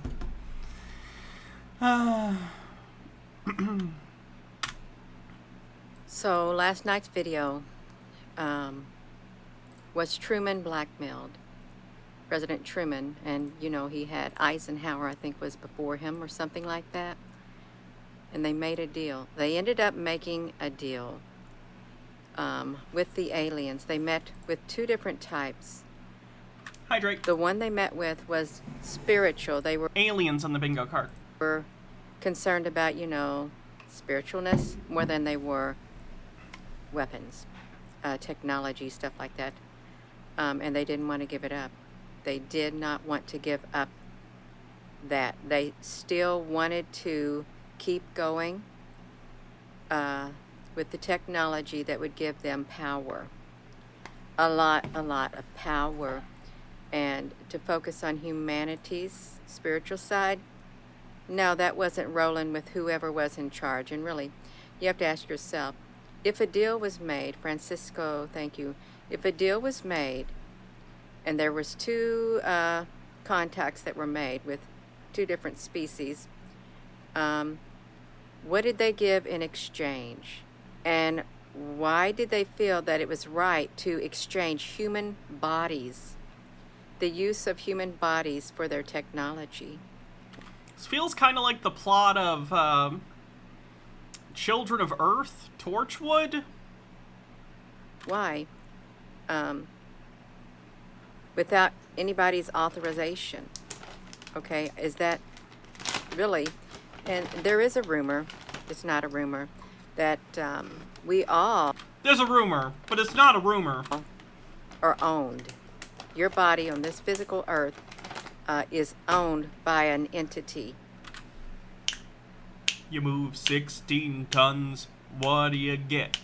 Another day older and deeper in debt. On this earth.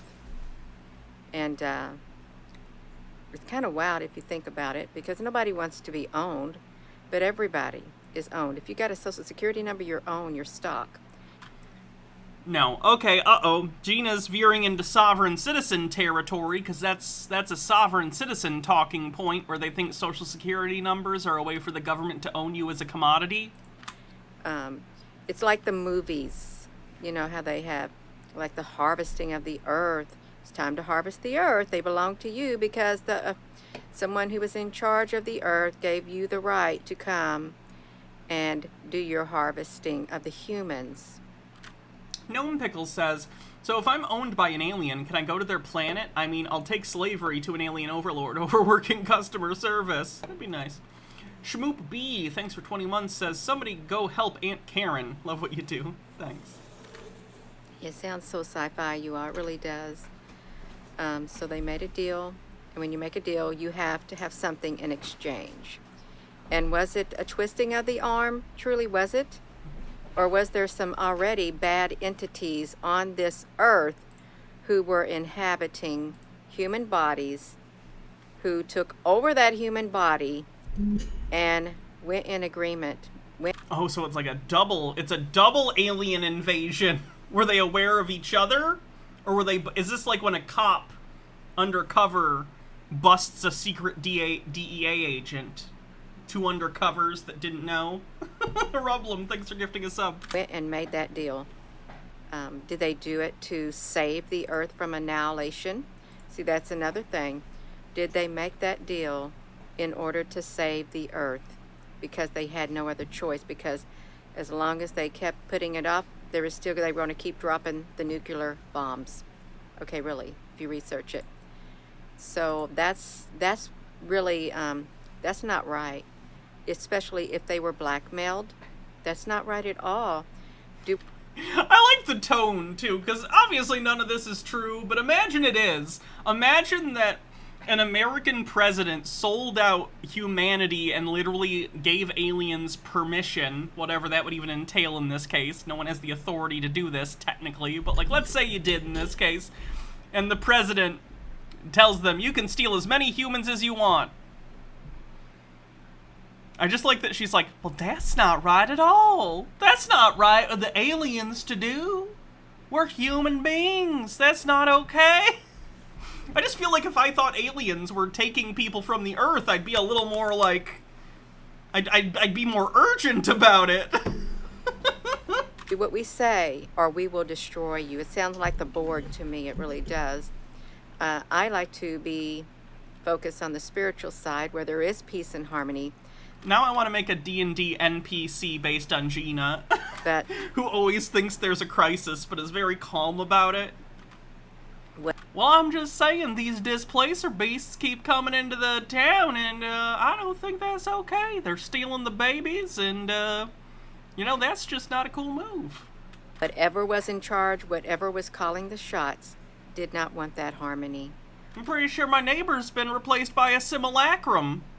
And I just thought, you know, who's gonna get his mail, you know? On this earth. Okay, it wanted that war machine. Now, there is good that comes out of technology. There's good that can come out of it. But then also there's bad. And they were warned, you know, before you do this, please think twice, more or less. But it went through you all. It did. So I was thinking... You know, I heard down in the woods some of the kids are out there, worshiping Vecna. You all, I am so worried about those kids. Vecna should not be trifled with.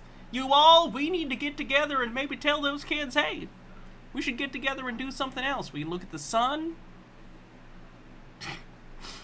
Mike Mack says, that's literally a plot of the first season of American Horror Story. Oh, American Horror Stories. Gotcha.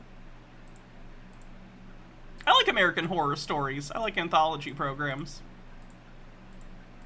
I own every piece of Twilight Zone media ever to exist in terms of actual TV show. So that's something I'm proud of. I own absolutely every single Twilight Zone episode and movie to exist. There's one movie. I made it sound like it's plural. Thinking about that again, and I'm trying to upload a video to this YouTube. It was the ISS going over the top of the United States, then dipping down through Australia.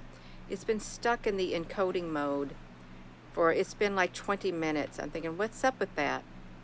I don't know if there's anything in it or not. Atheist Brony, thanks for tier 2 for 21 months, says depression sucks, but I've never felt this happy for this long in my adult life as far as I can remember. It almost feels weird at this point. Good for you. I love it.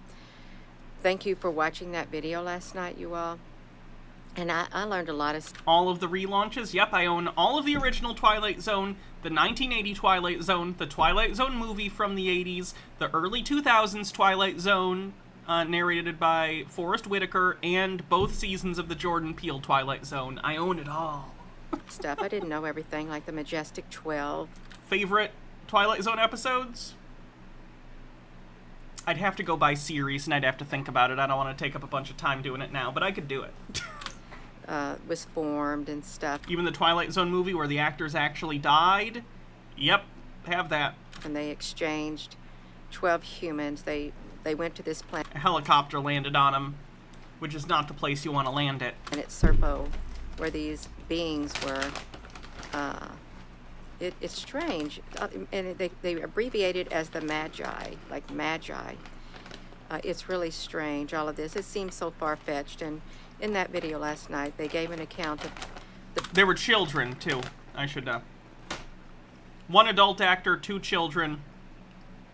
They got in huge trouble because the kids weren't even supposed to be on set that late, and the conditions were not up to, like, what they were supposed to be. It was all kinds of fucked.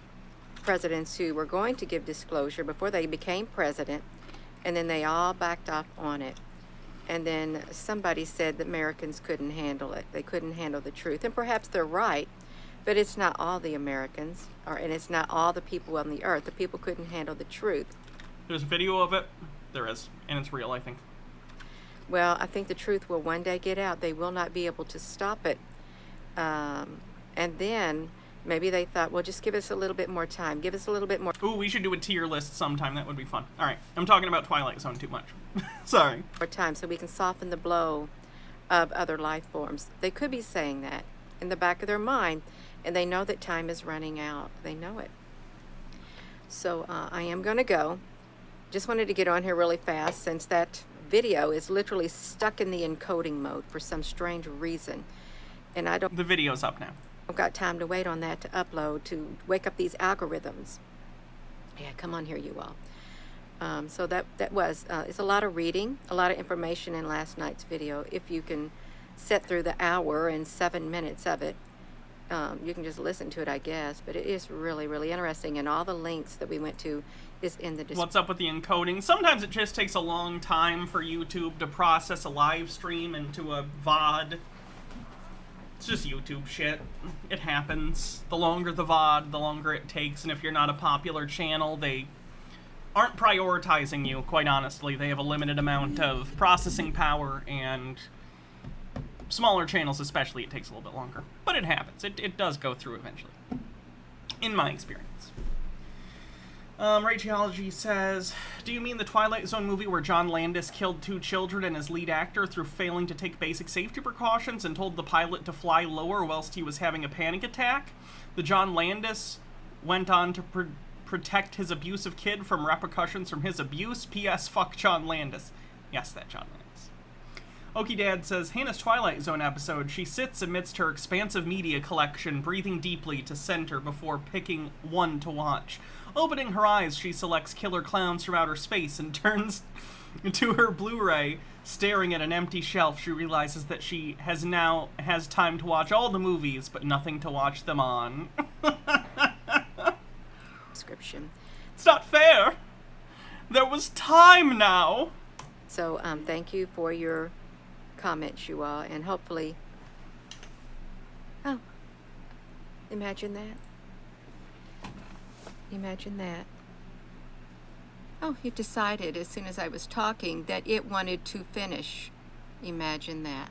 Well, that's just great, you all. So I am going to go. So I guess I'll upload that later. So with that being said, you all, hello, wherever you are in any part of the world. Hello. From my heart to yours, love. You have a... Thanks, Gina.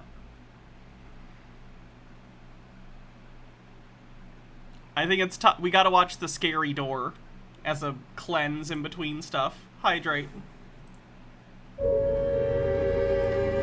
You're entering a realm which is unusual.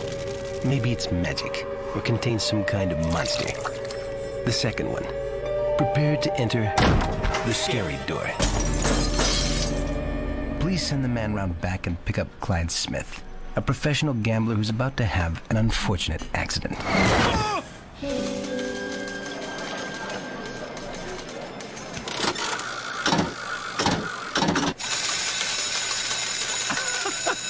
A casino where I'm winning?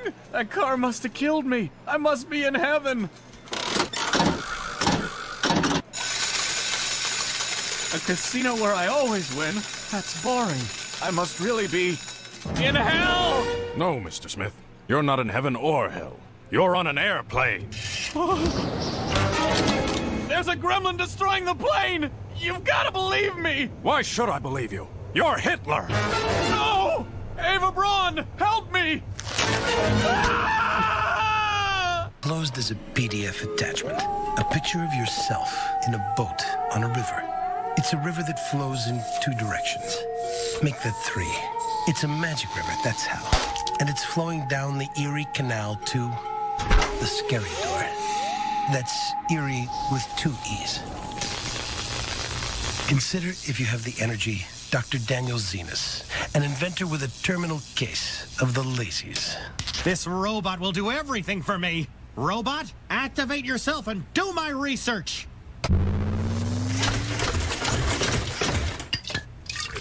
Ah. Next, assume my social obligations.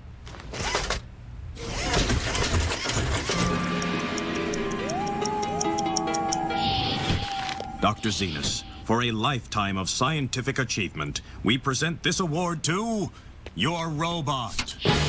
Daddy, I love you. If only I'd programmed the robot to be more careful what I wished for. Robot, experience this tragic irony for me. No!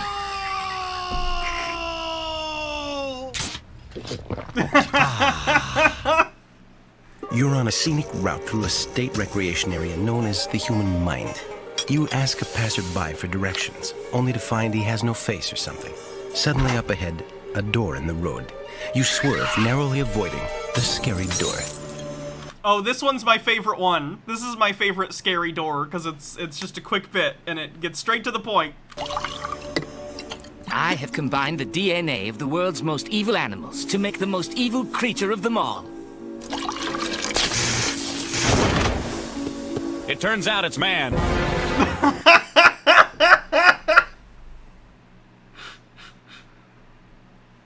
Turns out it's man. That's my favorite encapsulation of the Twilight Zone in like a 15-second bit. You're entering the vicinity of an area adjacent to a location. The kind of place where there might be a monster or some kind of weird mirror. These are just examples. It could also be something much better. Prepare to enter the scary door.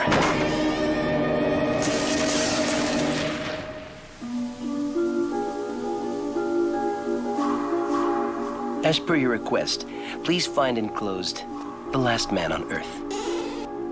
Finally, solitude. I can read books for all eternity. It's not fair. It's not fair. Wait, my eyes aren't that bad. I can still read the large print books. Ah, it's not. Well, lucky I know how to read Braille. Oh! Hey, look at that weird mirror. Outer Limits or Twilight Zone? Overall Twilight Zone, but the 2000s Outer Limits is pretty fucking good, and I'd like to get it on Blu-ray if it ever comes out on Blu-ray.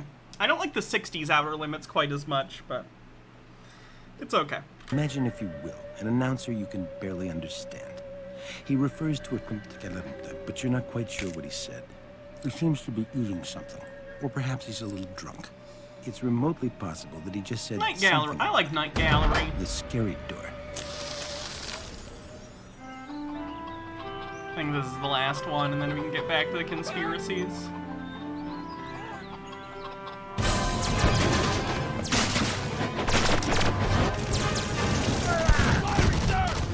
It's all over. Our guns and bombs are useless against the aliens. The saucers, they's a creation.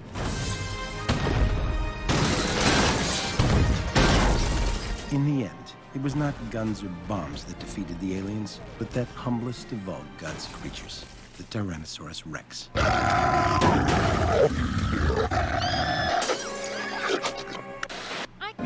You're taking a vacation from normalcy. The setting, a weird motel where the bed is stained with mystery. And there's also some mystery floating in the pool. Your key card may not open the exercise room because someone smeared mystery on the lock. But it will open the scary door. Submitted for your Emmy consideration.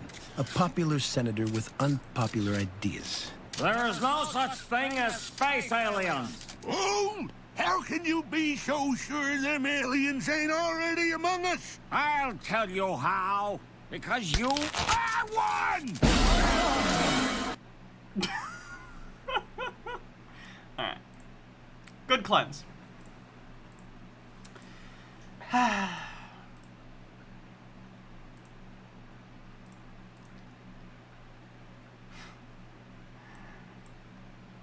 We haven't looked at Mud Fossil University in a little bit. Okay, my friends, this is going to be one of the Roger rambles, and I have exposed the fact that dragons were real. Absolutely zero question about it. And I have some questions. So I wouldn't say zero. History of dragons, when you start looking, and this is the list of dragons in mythology and folklore. It was that Jilly Juice I saw. I love that everyone calls Jillian Jilly Juice now. Each one of these is a type of dragon, and where this in the world, Arabian dragons, Chinese, Babylonian, Indian. This goes on and on and on. Yeah, they're mythological creatures. They exist in many, many, many cultures. First name punch number says, oh boy, lists of dragons. I hope it includes Scorpzilla. And on and on. And every one of these was a different type of dragon.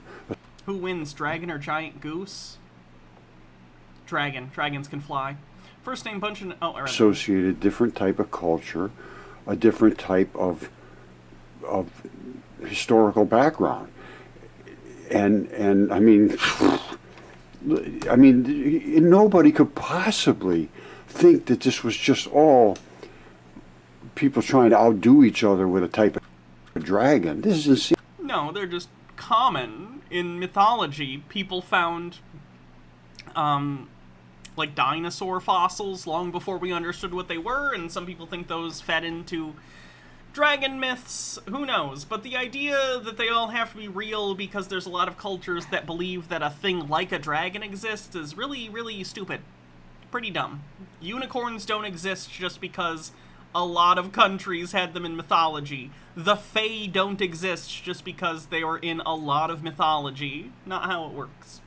Aries Corinthier says, no list of dragons is complete without Trondor! Dragon or Big Stinky Baby? Big Stinky Baby has gotten much stinkier. Luckily, his corpse is in space, so there isn't a medium through which the, stink can stunk. Geese can also fly. Have you considered I'm very stupid, though? Sanity.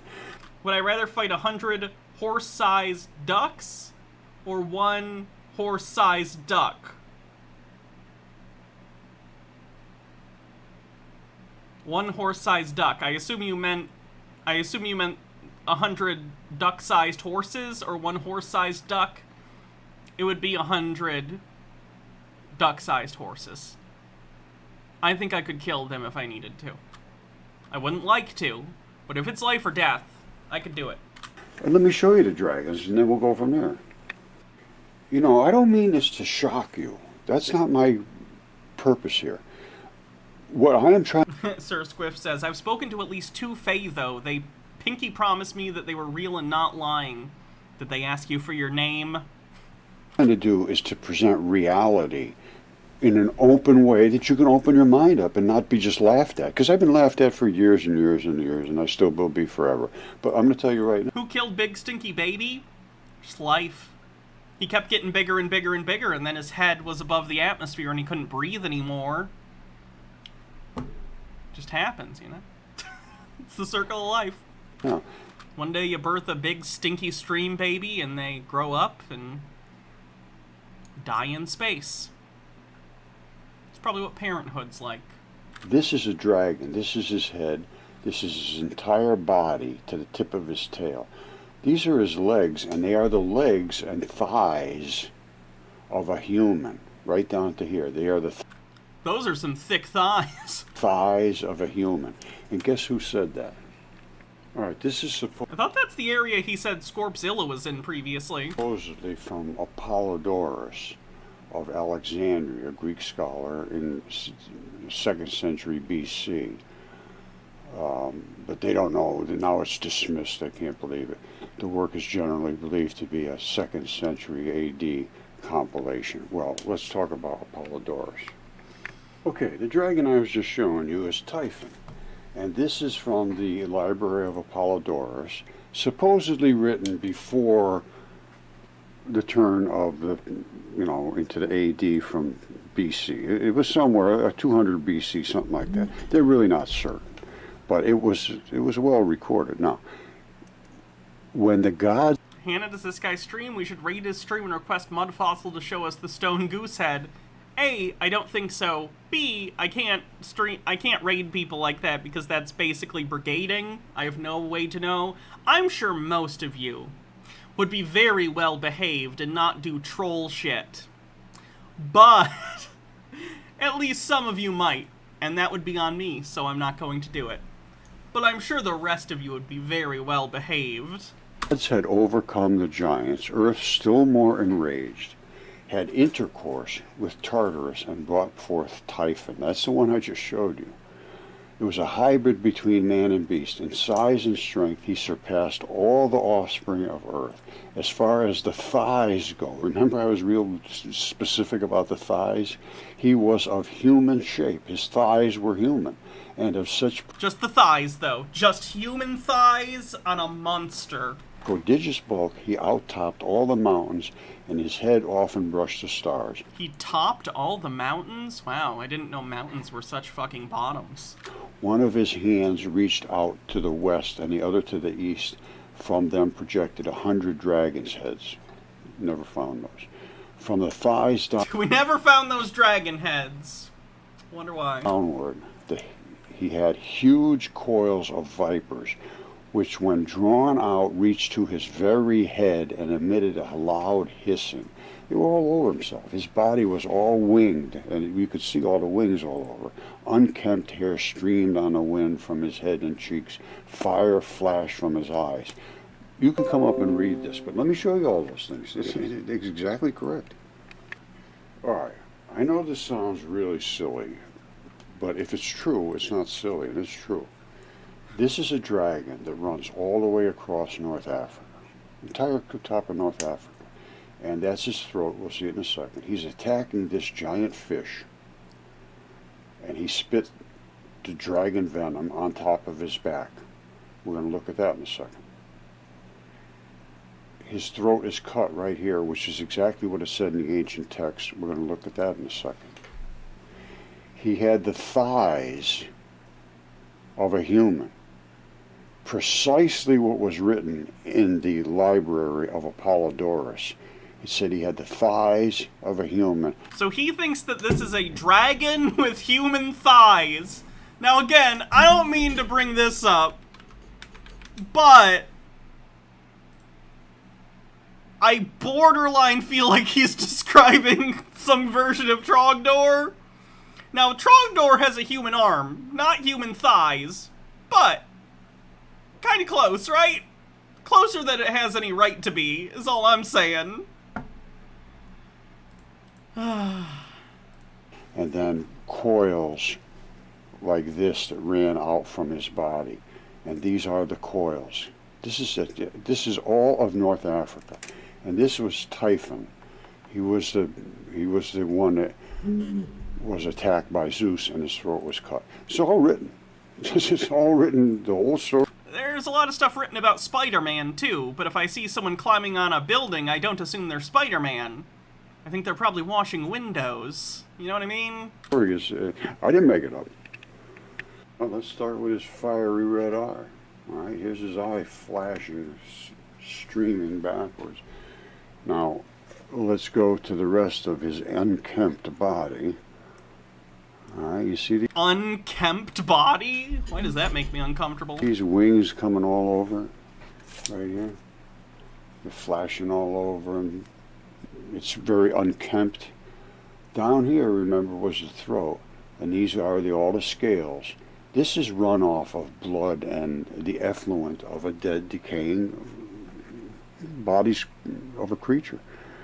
And all of that stuff is running all over down here. I mean, all of the unkemptness. Now, he was spitting down at the fish. The fish is down here now, and that's what...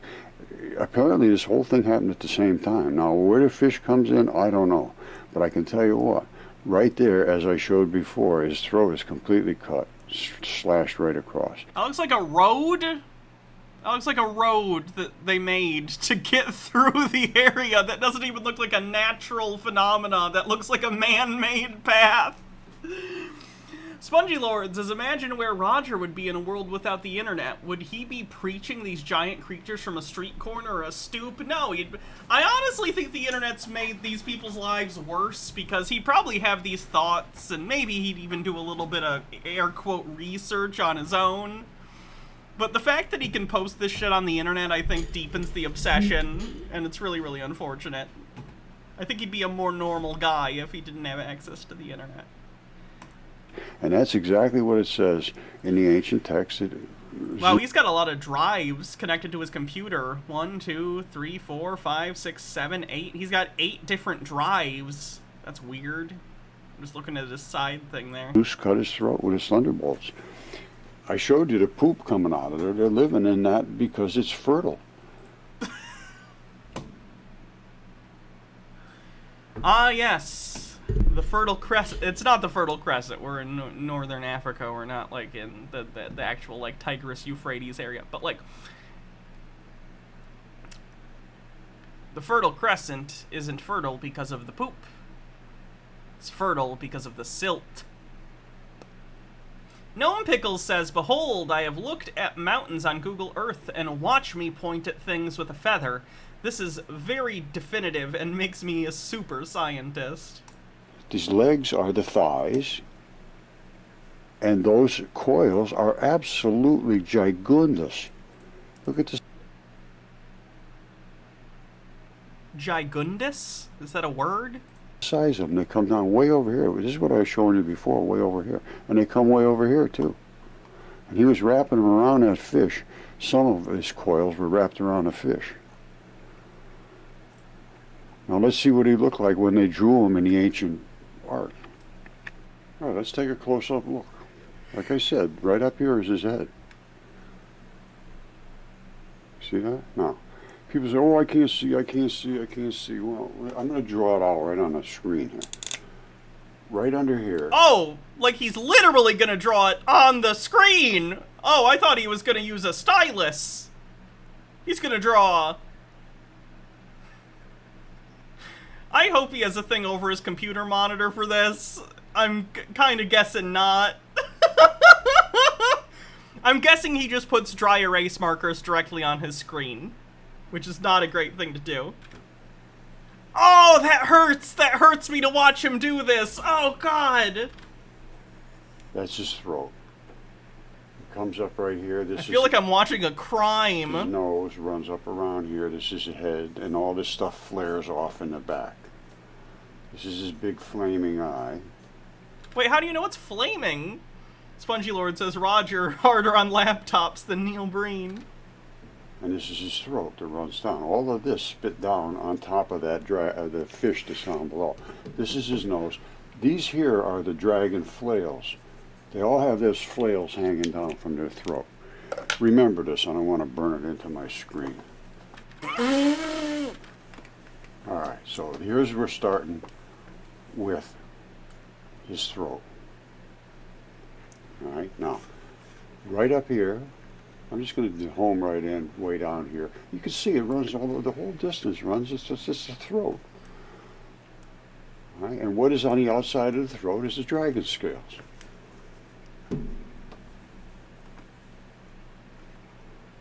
I don't know, is Broha watching? If he is, this is probably driving him fucking crazy. Let me look. Yep.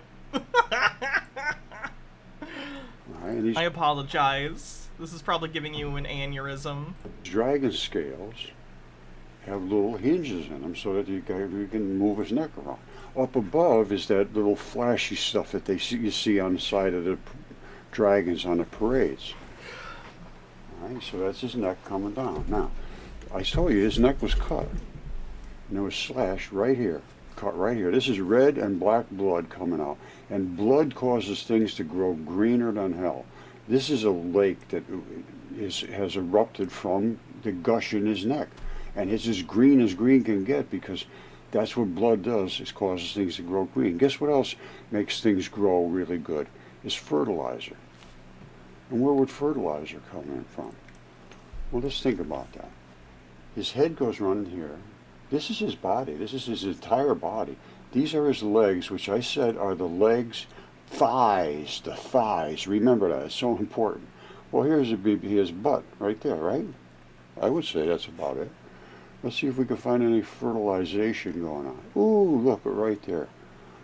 These people are living right in that fertilizer. Things grow really good inside of poop. And that's what that is right there. They're growing right. I checked this entirely through. That's the digestive system. They have a cloaca. Birds, this is an avian creature. And this runs right down here, and that's the cloaca, and it runs out. That's it right there. It's just pooping right out in the desert, and they're living in it because that's where the best fertilizer is. I've found all kinds of salt things and everything else exactly where I expected to find it. And this dragon is attacking this fish, and that fish is being injured. Dragons are birds. I'm assuming he heard that dinosaurs are birds, so he just assumes dragons are also birds. Severely. You see all that stuff? That's not just runoff and that is blood vessels. It's not. Look over here, look. This is where it actually ate through his skin all the way down into the blood vessels. This whole area here. He knows soft tissue doesn't, like... Soft tissue doesn't fossilize? Not really. Like, there are other ways it can be preserved, and you can, like, mummify people, but, like, fossils are captures of bones, because the bones stay there long enough to be slowly turned into inorganic material. Things like blood vessels and other soft tissue rot away relatively quickly, so you couldn't have something like this, even if there was a giant dragon. You see it here? That's all blood vessels. You see how fine that runs out to? This is the arteries. And they squirt down and squirt all the blood down into the tissues. Of course, it's dead now. Now, you see where that stops? It stops right here. That's because they spit out from above, and it stopped, you know, and it only has so much spit, and that's where it stopped. Down here, it's just nice pink flesh. You see, it's the same stuff. When it's nice and pink. All right, it's the same stuff, only you can't really see as deep into it as you can the stuff up above, because it's just rotted right down into it. How are we? Because it's all over the place. You see this blue, it's everywhere. And what are all of these piles? What is that? Mountains? If you know anybody that works with leather, ask them if this is what they would expect to see if they were going to tan a hide. Now, the fuck? Let me show you where this is coming from. This is what they claim to be the legs. You see the thighs up here? These are the legs, the coils that came down, and that was into... See if you have anything else for us before we move on? About everything? No, well, it's a lot of money. I think that's probably enough Mud Fossil University. Jesus Christ. You're asked. Fucking crazy. Alright, let's check out this new channel that got shown to me. Oh no. This looks interesting. 43% to level 4 with a minute and a half left. You like Neem Soar best? Yeah.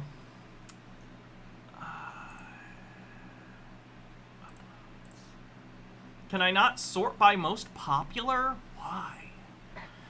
Alright, let's see what this guy's got.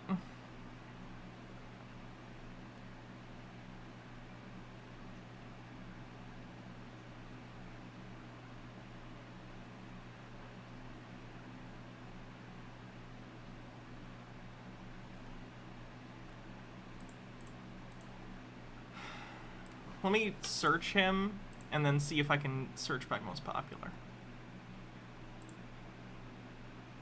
View count? Okay.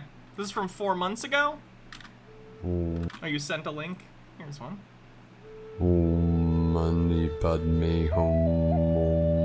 Padme?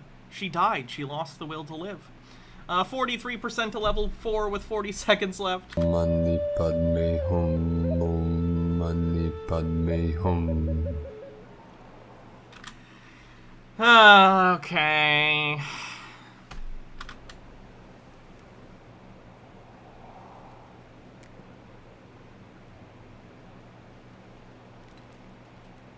Greetings. It's like my local mall store that sells incense exploded on this guy. Nick Snort, thanks for a tier 1, 27 months, 10 seconds left in the hype. Beloved beings of light. Lily Love Stuff says it isn't Padme the name of a Hindu goddess? Probably. I don't know. Thanks for the level 3 hype, everyone. Of the 144. I am Paul White Gold Eagle with PrimeDisclosure.com. Today on the Mayan Zolkeen calendar, we have galactic signature Keen 106, White Lunar World Bridger, 2 Kimi. It is the 1st of September 2022. Welcome to the mystical month of September. Today is day 1 of our 10 galactic activation portals in a row. So we're going to do something very special for you today. The sun is setting now, a beautiful golden rays coming in. I'm going to play a quick little flute, Native American flute. This is my crow flute. This is from Divine Brolthra of the Light, Douglas Bluefeather. I received this many moons ago from Douglas. Many moons ago? Go fuck yourself! What the fuck? Is this a Bonanza script? No one says that shit. Tea with Goblin says, sir, the cock ring goes on the other end. And Discordant Foal says, it looks like he just got plane shifted from the patchouli dimension. Used to make Native American flutes, but now I've either sold or given them all away. This is my last flute, and I have also a little high A flute. When I received this flute from Douglas Bluefeather, is the day I met Chief Golden Light Eagle. He is the keeper of the knowledge of the star nations. He ascended about a year ago. He'd be very happy to know that I am reunited with my sacred condor. So I congratulate you all for making it through the crazy month of August and the Lion's Gate, Leo Lions and the fire as we enter this powerful, new, mystical, magical, mysterious month of September. A lot of good things coming. So we're going to play a little bit of flute for you here today. Then I get back to work to complete the full transmissions for today. So I'm going to try to put out one of these short videos for each day of the galactic activation portal, time allotted. Time allotted, obviously. He has other things to do. Clearly. Nick says, Lionsgate, this guy's gonna get DMCA'd. So here we go, beloved beings of light. This is for Chief Golden Light Eagle and for all of our star seeds. Oh, I'm so ready. Watching and listening Please. now. Yes. So take a deep breath and put your awareness in your heart center, your sacred heart, and feel the energy coming through of the crow medicine.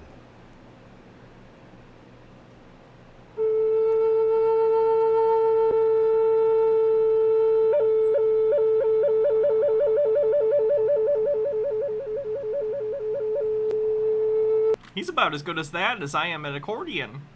Purple Nickel says, imagine the aliens finally arrive and the first person they meet is one of these wackos and think we're all like this. That's probably what's gonna happen. Tea with Goblin says, anyway, here's Wonderwall.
To be clear, what I am doing has as much cultural significance to me as what he is doing is to him. Literally the same amount.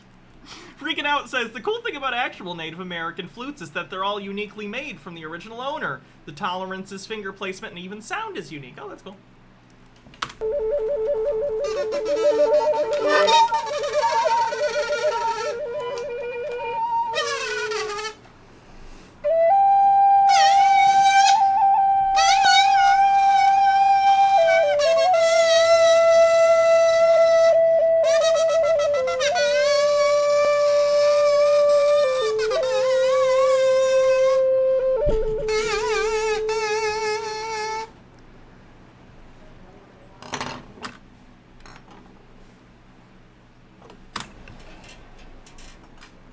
The mantra, the code for today is, I polarize in order to equalize.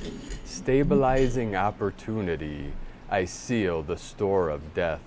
With the lunar tone of challenge, I am guided by the power of endlessness. I am a galactic activation portal. Enter me. Thank you. Okay, my mantra for apparently is enter me. Good to know. For joining us. Have a most beautiful and blessed white lunar world bridger day and most sacred blessed month of September. In la ketch alakin. Aho. Please stop. Please stop. You're so fucking white.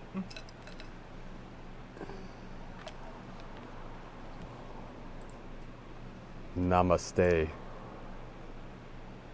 That's my new, that's how I'm gonna pick up Baja from now on. Baja, I'm feeling like a galactic activation portal, because I want you to enter me.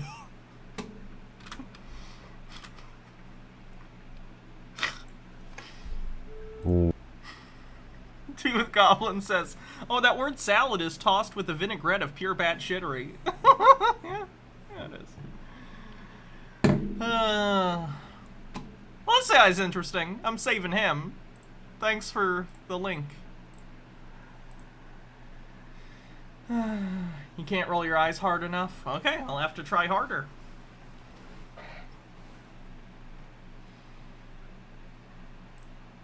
The lost parts of ourselves that lay hidden in the shadows, to integrate, resolve, transform, and heal those pieces of fragments that held us in a...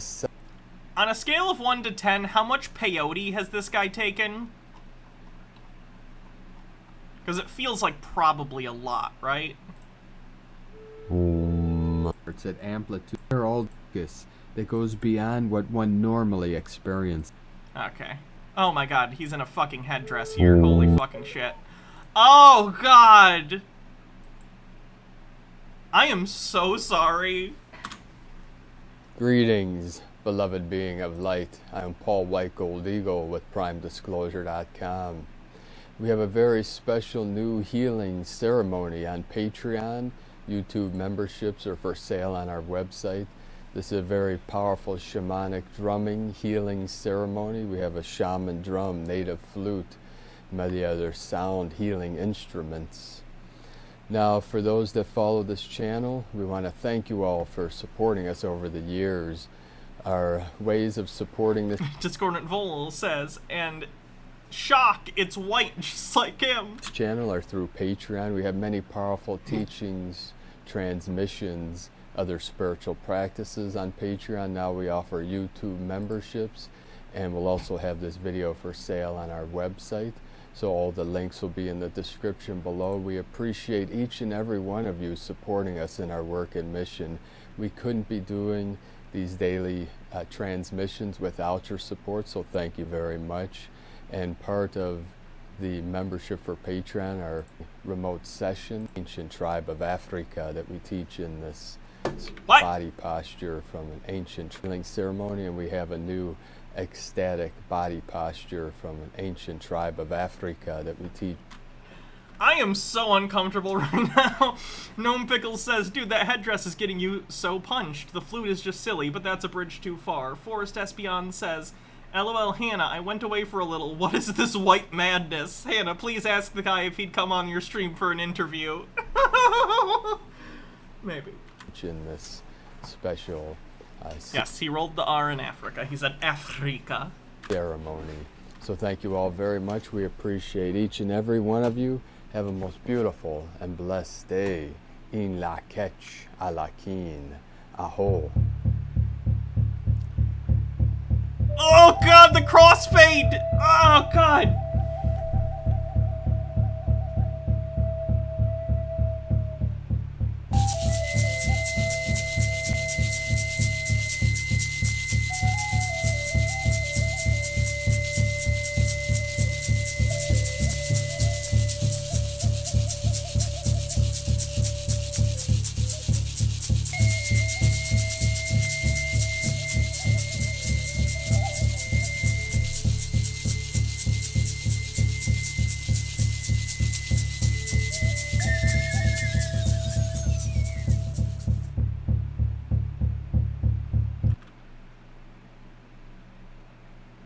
Discordant Vol says Spirit Fingers. DJ Shay says take a shot every time. The caucasity of his audacity. And Anti-Pretzel says, what is this Noir doing? Does he seem to anger things he does not?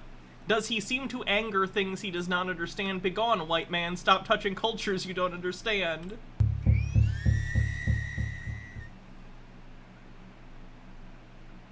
Well, that was fucking bad. Why does my chin hurt? Did I, like, sleep on it or something? Feels like I have a bruise or something right here. Did I get punched in the face while I was sleeping?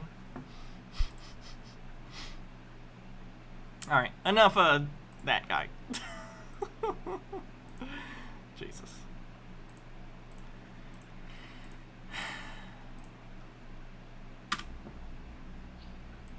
So finally, I have a platform to start questioning why we're allowing people to die, period.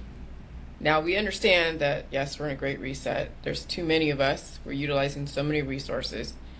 And I get that. Discordant Vol says, this is the whitest thing ever. It's the middle of the CIE space, the top of the lab sphere. I don't get it. And are we really, what are we questioning right now? We're dealing with many, many people simultaneously, young and old, infant, young and old, all dealing with the same diseases. Okay, so I get the issue is that the young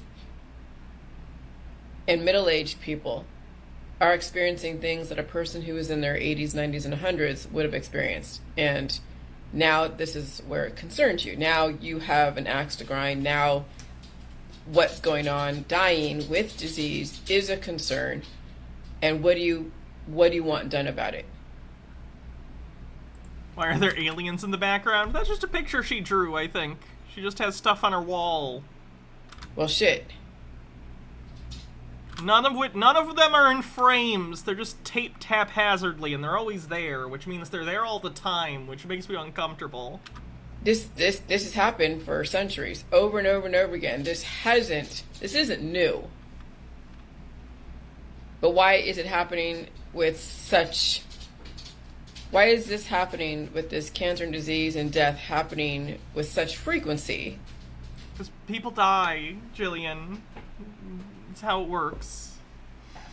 Forrest Espion says, Hannah, do you think, like, if American school would celebrate European heritage cultural festivals, there would be less white people taking on cultures they're not a part of?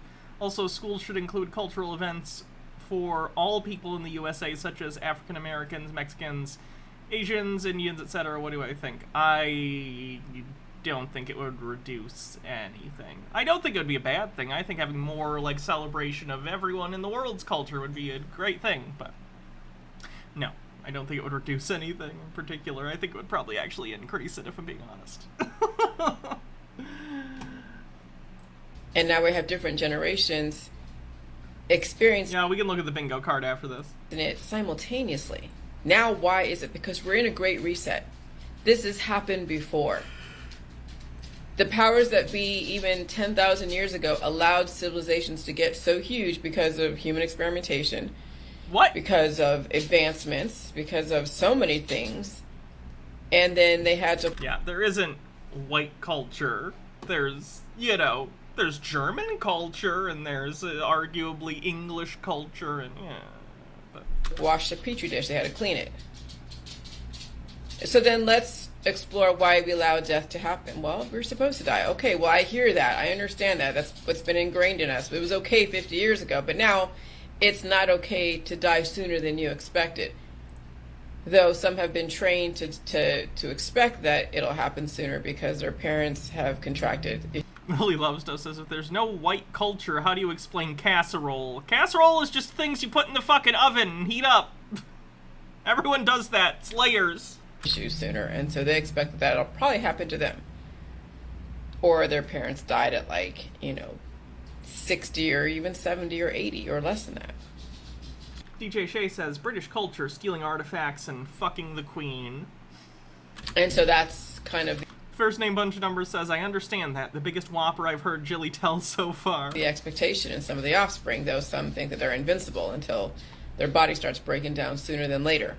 So now let's question why we should die at all. And this has been my platform for the last few years. At first in the JJ world, I wasn't even thinking about indefinite life. I was just thinking about fucking relief from my issues, from the pain and the suffering, which is a lot of people's initial expectation when they come into the JJ world. They need some kind of relief. And let me tell you, if you are at that place of where you deserve relief, you'll get a little bit, but it's only short-lived, especially in this dynamic environment. But before, a couple of years ago, before COVID, before CERN and Wi-Fi, or before CERN and all this stuff, I experienced a brief period of equilibrium, and it was great.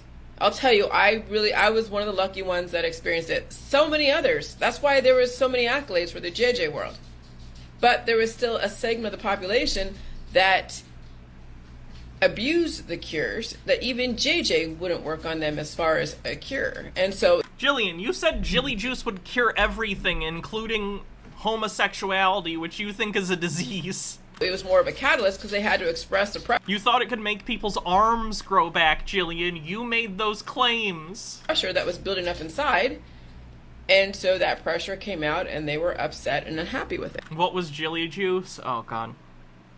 So Jillian here made an alt-health bullshit panacea known as Jilly Juice. It was kale and cabbage mixed with a gallon of salt water and then fermented, and then you were supposed to drink a gallon of it a day.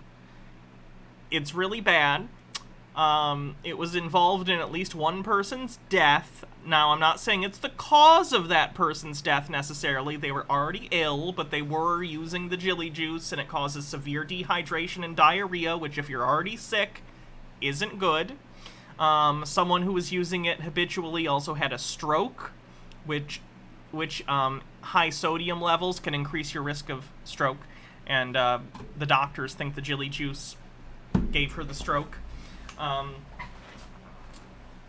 lot of people have had health issues on it, and it gives you crazy diarrhea, which she calls waterfalls, but she thinks it's good, so yeah.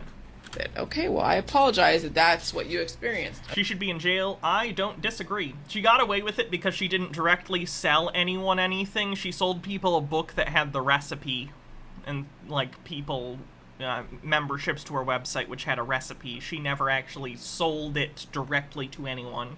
Not that it's my fault, but you happen to be the lucky ones that were cured for a certain amount of time, and then your body needed to express that energy and it needed to release, and so the JJ released the energy and you still lived, and it probably bucked. Is she just sitting there drinking a big ass glass of milk? God damn, that's psychotic behavior. To a few hundred years. Maybe it's just because I can't deal with lactose very well, but the idea of sitting down and drinking a whole ass glass of milk makes me fucking not happy. It makes my stomach bubbly. So, a few years, okay?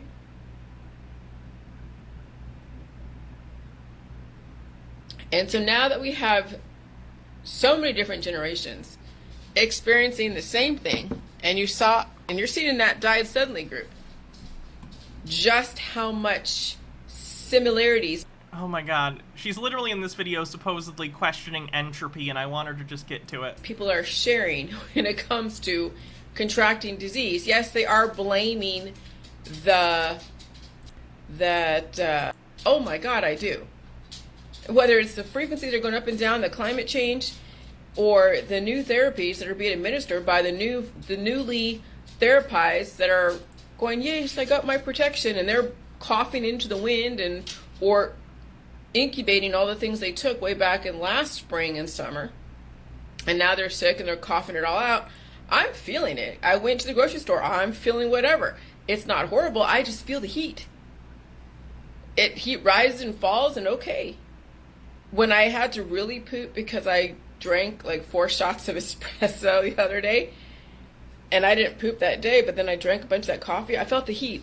That the energy inside my body was working all of that stuff through my alimentary canal. Why is she so obsessed with her shit? She used to have on her page, by the way, her and other people would show everyone their shit and say, like, look, the chili juice is working. Look at all this shit. Okay? And so any heat that you feel is because your body is pushing stuff out, your body's converting energy, your body's doing what it has to do, and you have to allow that heat to happen. And so, yeah, my dog feels heat, I feel heat, we're processing energy. There's no way to get out of this crazy cesspool of antibiotics that is swirling in the thick clouds that are out there. And so now you need to now question death. Now that we're in a perfect time where you have, the millennials, well, you have the silent generation, the baby boomers, Gen Xers, the Gen Ys, or millennials, okay, Zennials, millennials, and you have the Generation Y, and then you have all the other generations after that, maybe Alpha, Beta, Gen Z, Gen Alpha, and something else. I don't think I'm skipping generation. And so we're and our babies, Generation Alpha and Beta, right? We have Alpha, and then Beta will be like 2024 to 2029 or something. And Generation Alpha is experiencing cancer, disease, and chronic illness. So when you have all of the different generations experiencing cancer, disease, and chronic illness all at the same time, it's almost like humans are prone to getting sick.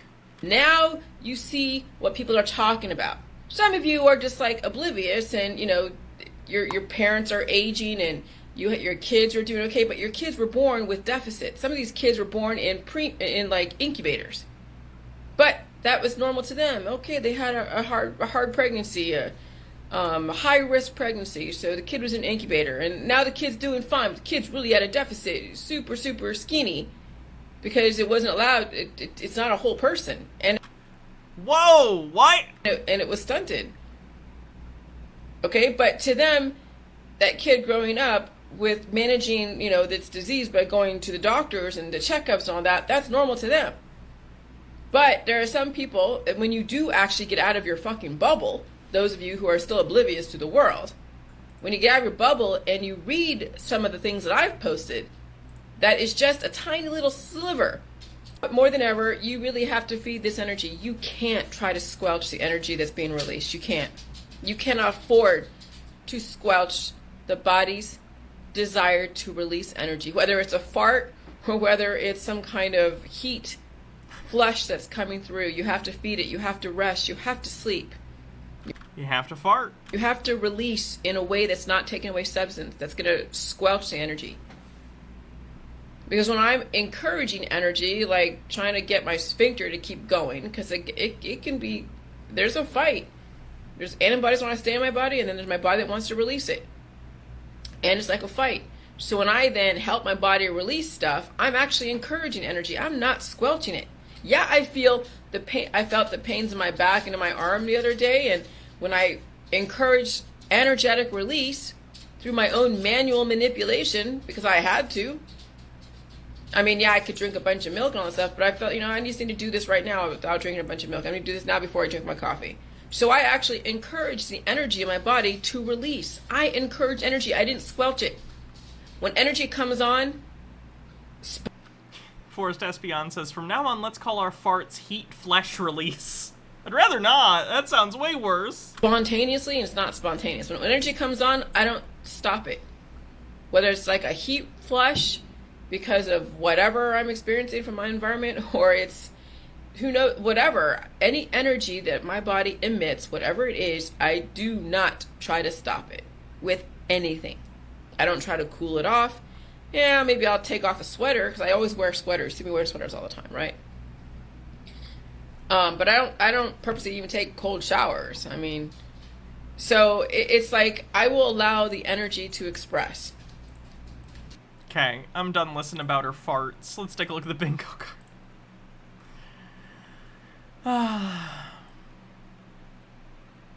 Hannah mentions cheese.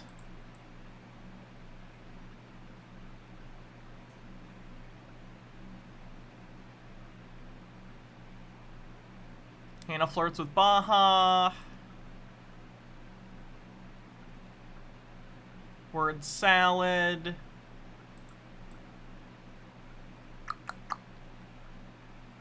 Spurious symbology is evidence.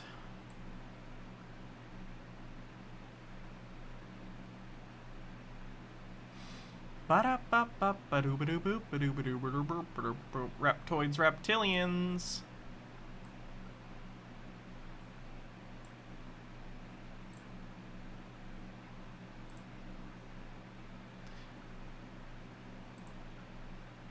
Burner, burn, burn, burn.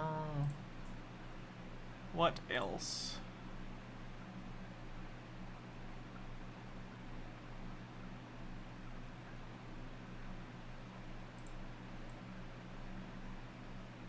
We had aliens, right? I think we had aliens.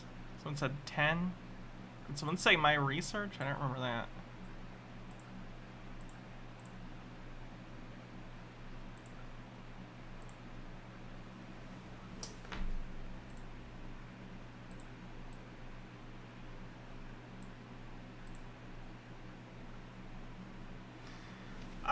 I don't think coincidence for mud fossil. I'd say that's more pareidolia, which is kind of different.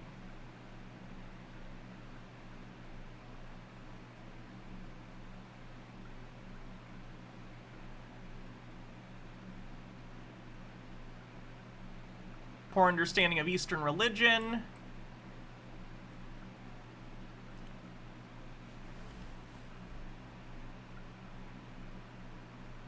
I don't think we got any Tartaria today, did we? Believes they speak to aliens regularly. I think I mentioned Blu-rays earlier.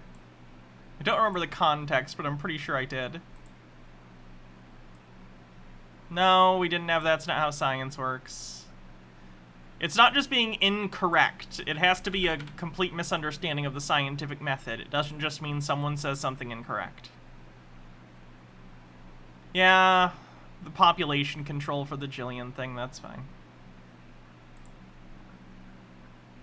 Yep, Twilight Zone, you're right.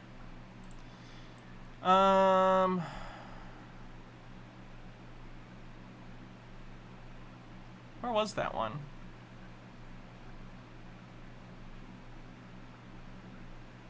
Where is do your own research?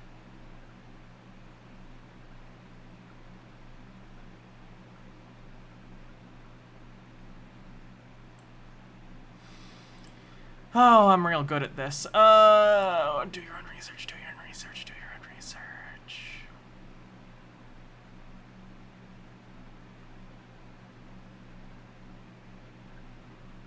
There it is. Thank you. Alright, we're good.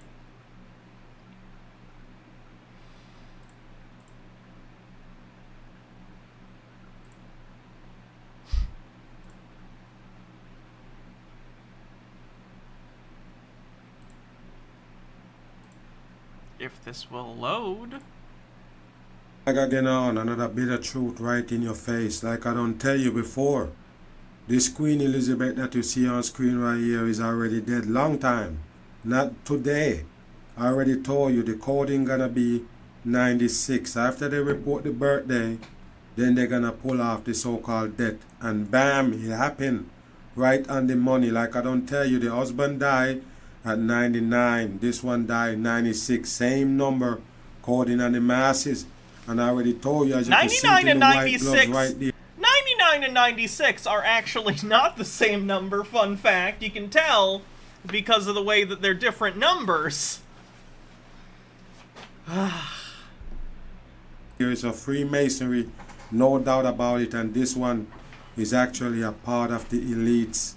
100%. We'll call that rounding error numerology. The bloodline of the elites right here in your face. This Queen Elizabeth in the purple, all purple, and in the gloves, laughing. And like I say, all they're gonna do is just build up a character for you to love this one right here. Showing them petting dogs and everything because they want you to fall in love with them.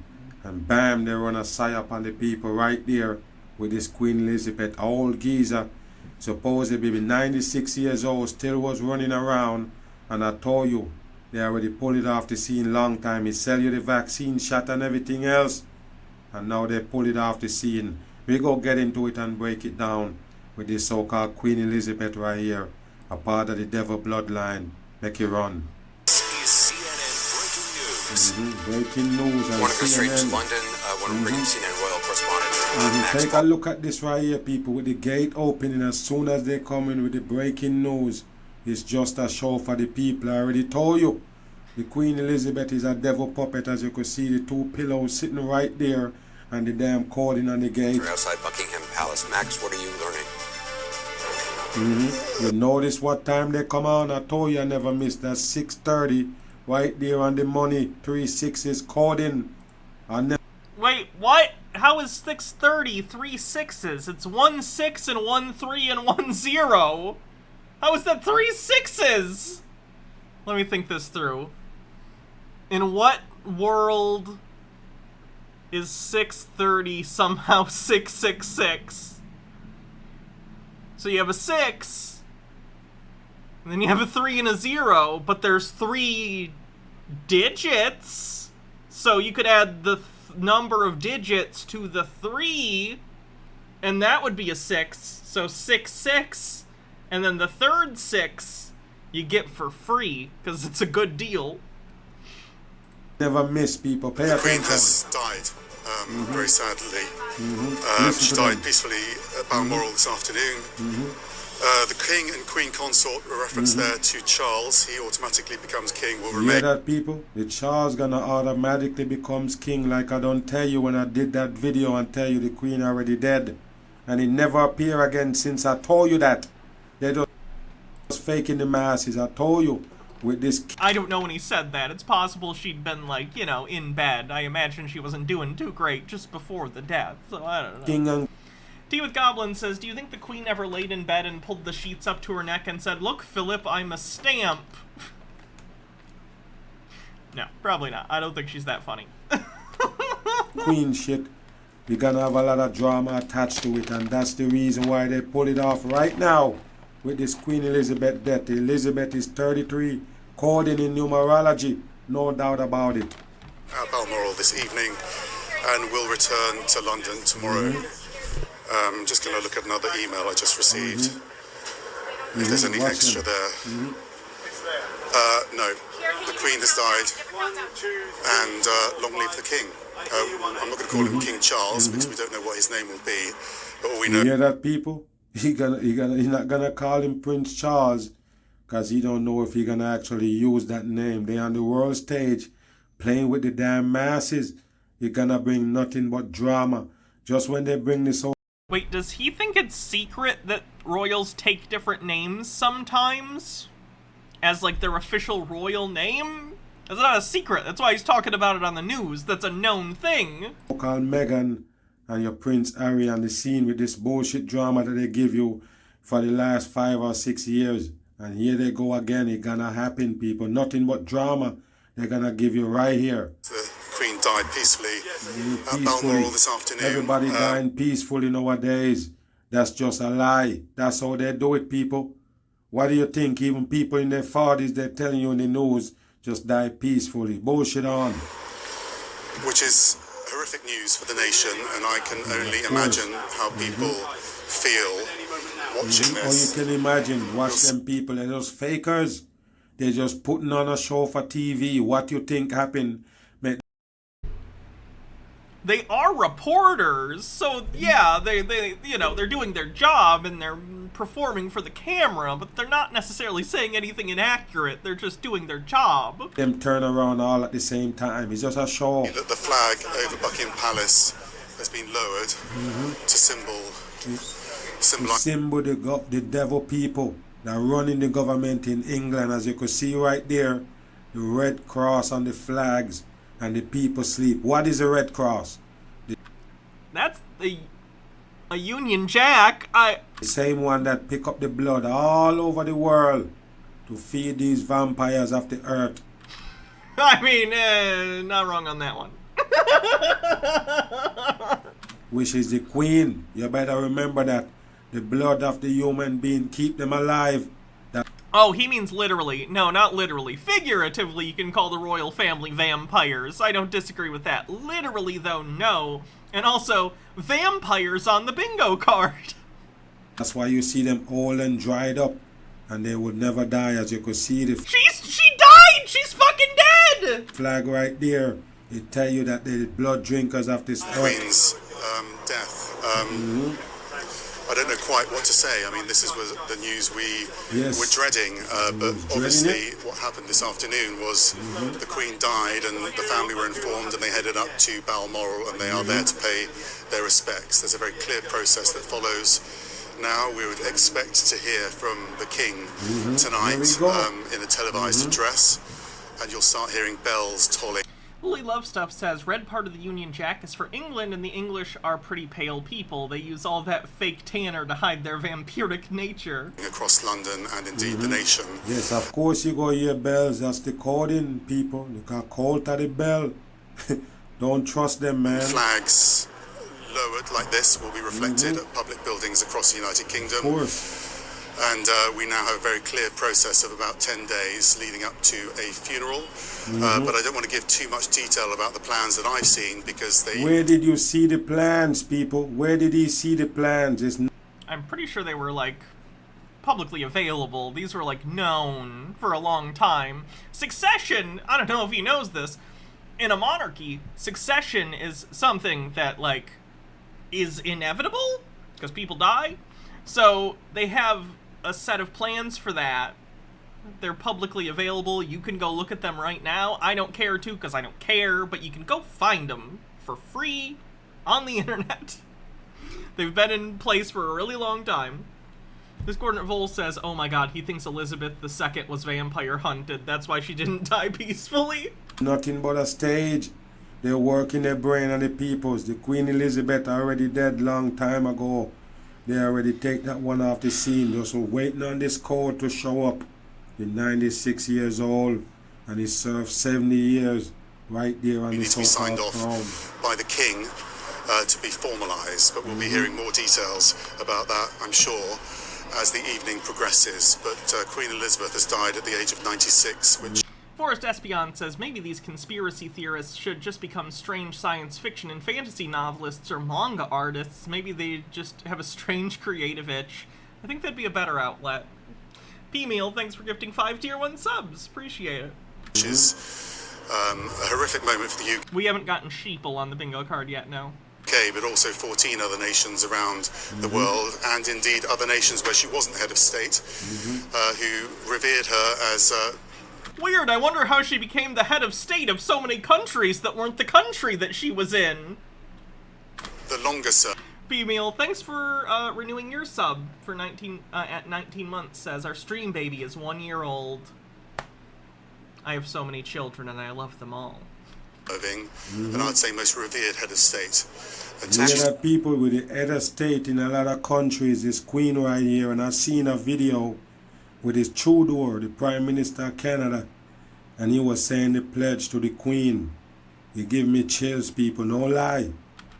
Why? Does he not know that Canada still technically has, you know, the Queen is like, the Queen is still on money in Canada. At least it was a couple decades ago, I guess. I don't know if it is still, but...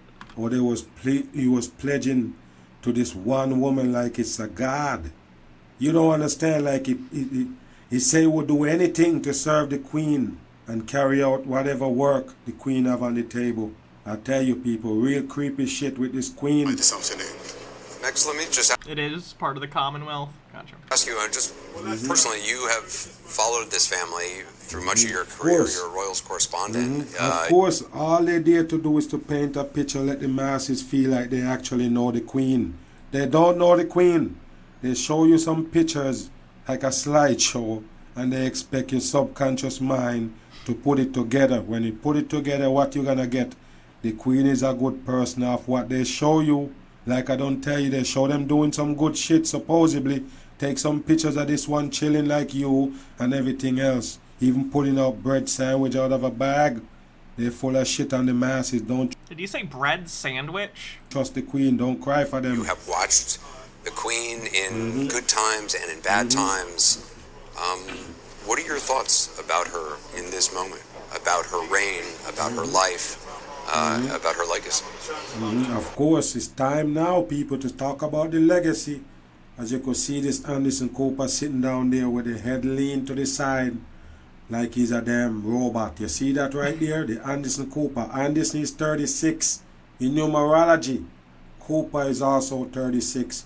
And he have the show called Anderson 36. What do you think, people? The mark? It's Anderson Cooper 360, not 36, you fucking idiot. Look at the BC promoting every time you see him, and you could see the coding right there on the clock. The CNN never miss. I think what she did was extraordinary. She came to the throne in her 20s with a crumbling empire and many people talking about the death of the monarchy. And somehow she turned that into one of the most successful, arguably the most successful monarchy that Britain has ever seen. She reigned over a tumultuous period of British history, the media revolution, a loss of reverence in society. She's someone that we can't actually relate to because of the kind of life that she... Stone Corbell says, I don't understand this guy. He repeats exactly what the newscaster says and then says, that's right. Like he made some point. You aren't saying anything. Lived. They don't know what kind of life the Queen really lives. Because she's wealthy! Ridiculously wealthy. You don't understand that you paint a picture and you expect the masses to believe it. It's called making a character. That's the name of that show when they're showing the Queen. And anybody else that you see had any kind of powers over the people. They're government puppets. That's what you need to know. They're not real. What they're showing you is to paint a character to make you feel like that's a good person. You never get it. They're all the same wicked people of this earth. They're the one who put you in situations that you win and everything else. What you think with the Queen being a so-called royalty over the people, there should be no such thing. No royalty, and why did you accept it? I mean, I would agree that I don't think the monarchy should be a thing, but I also don't live in the UK, so it's not really my ball game, nor is it this guy's. And also the reason he doesn't want it is because he thinks they're literal vampires. The reason I don't want it is because I think they're metaphorical vampires. You should never accept no royalty over you. What kind of royalty you got on earth? The only royalty, only king, supposed to be the creator of this earth. Yeah, we already had accidentally based. You understand? All of these people that you see claiming royalty is actually mocking on the real creator of this earth. Someone who we did ultimately learn to relate to because of the way she managed her monarchy. Tea with Goblin says, honestly, the only thing I'm a bit sad about is that with Queen Elizabeth dead, the money will change, which means future generations won't be able to do the trick with the $5 note that makes it look like a depressed whale giving a blowjob. Wait, why does it say $5? English money isn't in dollars, it's in pounds. Oh, is this Canadian? Is that why? Gotcha. That makes sense, yeah. Canadian dollars, English pounds. Makes sense. So weird to me that she's on the money in Canada. It's so fucking weird. Is she on money in Australia, too? Oh, is that Australian? Well, there you go. Lily Love Stuff says, this guy sounds like he's from the Caribbean, so he may be from a country that the Queen is the head of state still. Possible. Remained I have no idea what countries in the Caribbean are still in the Commonwealth. relevant by embracing the media, by connecting with us, by speaking Of course, to us. remain relevant because that's how it is. They're only media, period, people. These are the only people that gonna be relevant at the end of the day. These fucking queens and kings that they give you, yes, trying to go against the creator. what you can get. Bringing in television cameras and showing her meeting other people. Very simple little gestures, but things that made her relevant to us and made her relatable. She also was there in times of grief. Any national moment, we would look to her and she would be there for us. We would see her at regular events over the course of the year, so she tiptoed through our lives and she was always there. I think what is going to be very difficult is for us not to see her in our ultimate moment. There should be a bingo space called Blame Something Else for Capitalism's Problems. Yeah, I could see that. That's almost all our videos, though. I feel like basically everyone we cover has been failed by capitalism and is looking for a reason. So it'd be overused. It would be a free space. Which is her dying. And we will now look to the king.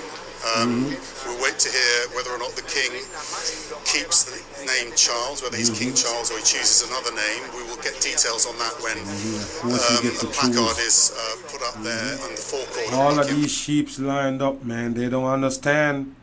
You can't celebrate the wicked. I told you already, they are wicked people of this earth. And most of the situation, even this pandemic that they give you, the queen is knee deep in it. You see the queen come and tell you, oh, the jab didn't hurt at all. Honest Noir says I just call him Charlie Horse. Trying to get everybody to get jabbed up right here, and you think that you're supposed to be out here praising this person's life? I don't think so. Where he will, hey, to be fair, there could be some Scottish people at the gate spitting, so... will be made and there'll be a reference to his name. We know that Camilla is now the Queen Consort, so she is Queen Camilla. Prince William is now the Duke of Cornwall. He will inevitably become the Prince of Wales because that's something, the title that will come. All of them things, people, all of them things was made already. 100%. Do you hear the name King Charles before? Okay, go back again, listen. Inevitably become the Prince of Wales. What? Because that's something, a title that will come to him, and he takes over the Duchy of Cornwall, and now Prince George is second in line to the throne. So this is a huge moment in British history and Commonwealth history, and I think for the world, because I think she transcended actually monarchy, and I think she was a truly global figure. All this reporting on this makes me want to roll my eyes so hard. I don't know why. Global figure, and another thing you have to understand about these so-called royalties, they never go out of the family. So they supposedly be all family member, even the Meghan Markle. That's what you need to understand. Even that one is a part of the damn elite's bloodline. That's how they do it. It's Reptoid. I don't have time to explain this to him, and he's not listening anyway, so I'm not gonna. You all understand why that's a funny thing. Aliens you're seeing, when you see them, they're all a part of the bloodline. And they seek and they find and they hook up. They will never deal with the outsiders. Does he understand that people do marry into royal families? I just got it. People marry in. Like, the incest thing is not as popular as it used to be, let's just say. So no! Andy Pretzel says, they do the same for the president. Yeah. I find that obnoxious too. Just like I told you with Hollywood, they're never gonna go on the outside. They stick to the people that in their so-called circle and their so-called family, the bloodline. Yes, because that bloodline is supposed to be powerful. They don't want to share it with nobody else what they own. One who has a guaranteed place in the history books. Hannah's a secret reptilian queen. See, no, reptilians are beyond barbaric ideas like hierarchy. We have a very flat structure. So, no queens! And I'm now looking down at those people gathering outside the palace gates, and all dummies. I think those numbers will escalate, and it'll be a very emotional scene as this news sets in. There you go, the news set in. That's all it is, people. It's a news. As you could see the pyramid right there, just like you see on the White House, they're playing with the damn masses. Doesn't understand architecture, neoclassical architecture on the bingo card. Them. As you could know that if you understand England, basically give America independence from that same Queen Elizabeth. And you see every single president go in power actually have to go to England and bow down to the Queen or shake the hand or kiss the hand or do something, but they got to acknowledge him. You never see nobody No, God, save the not Queen. basically go against the Queen. You never see a government nowhere go against the Queen. Even the other day when they tell you a Caribbean island supposedly branch off from them and all this shit is just bullshit to lead you up to this, because they know the royalty thing is gonna end, people. It's gonna crash. In the New World Order, they're gonna actually crash that. That's why I tell you the drama is coming up. Just wait and see. I'll be back on. What a nut. Lagrode says the Borg have a flat societal structure and they still have queens. Borg, I will stand by this. Borg Queen was the worst idea ever added to the Borg. I don't like that there's a Borg Queen. I don't like it. It's not fun. I think it ruins them as a species in Star Trek, and it takes away a lot of what was interesting about them. But whatever. I guess Data got to fuck her or whatever, so.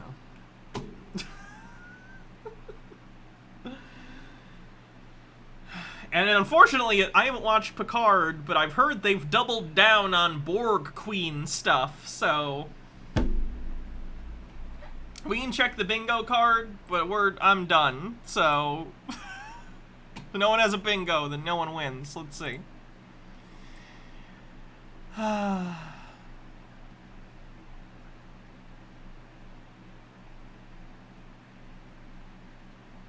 Tracking microchip implants, I think. Vampires.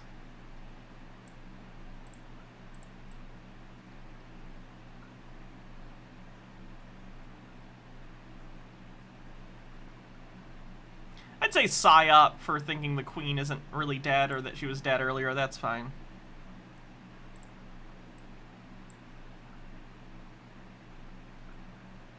Doesn't understand architecture.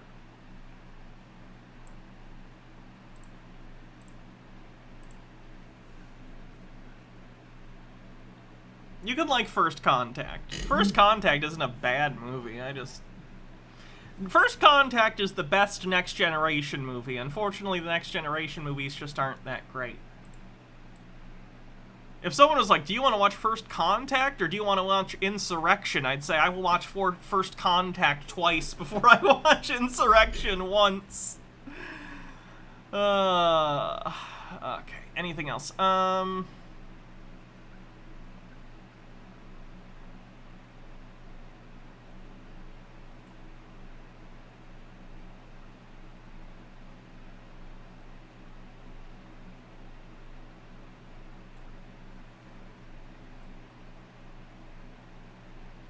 Accidentally based.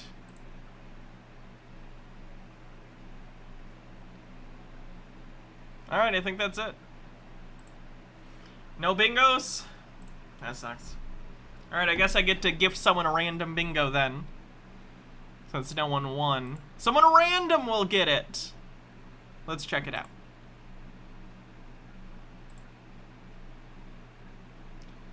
Who's gonna get it? Who's gonna get it? Who's gonna get it? Gnome Pickles says, there's a fan theory that I subscribe to that Admiral Janeway was spiking Picard's Earl Grey tea in the TNG movies for her amusement to make him an action figure. Okay, the buying... oh, no, there we go. Let's see who gets it. Razor Sharp Gaming 96, you won the gift sub. It was just random, so you won. Hooray. I can't believe no one got a bingo. It's not like we didn't get a bunch of spaces today either. People must have just had really bad cards, or maybe fewer people were playing. Weird.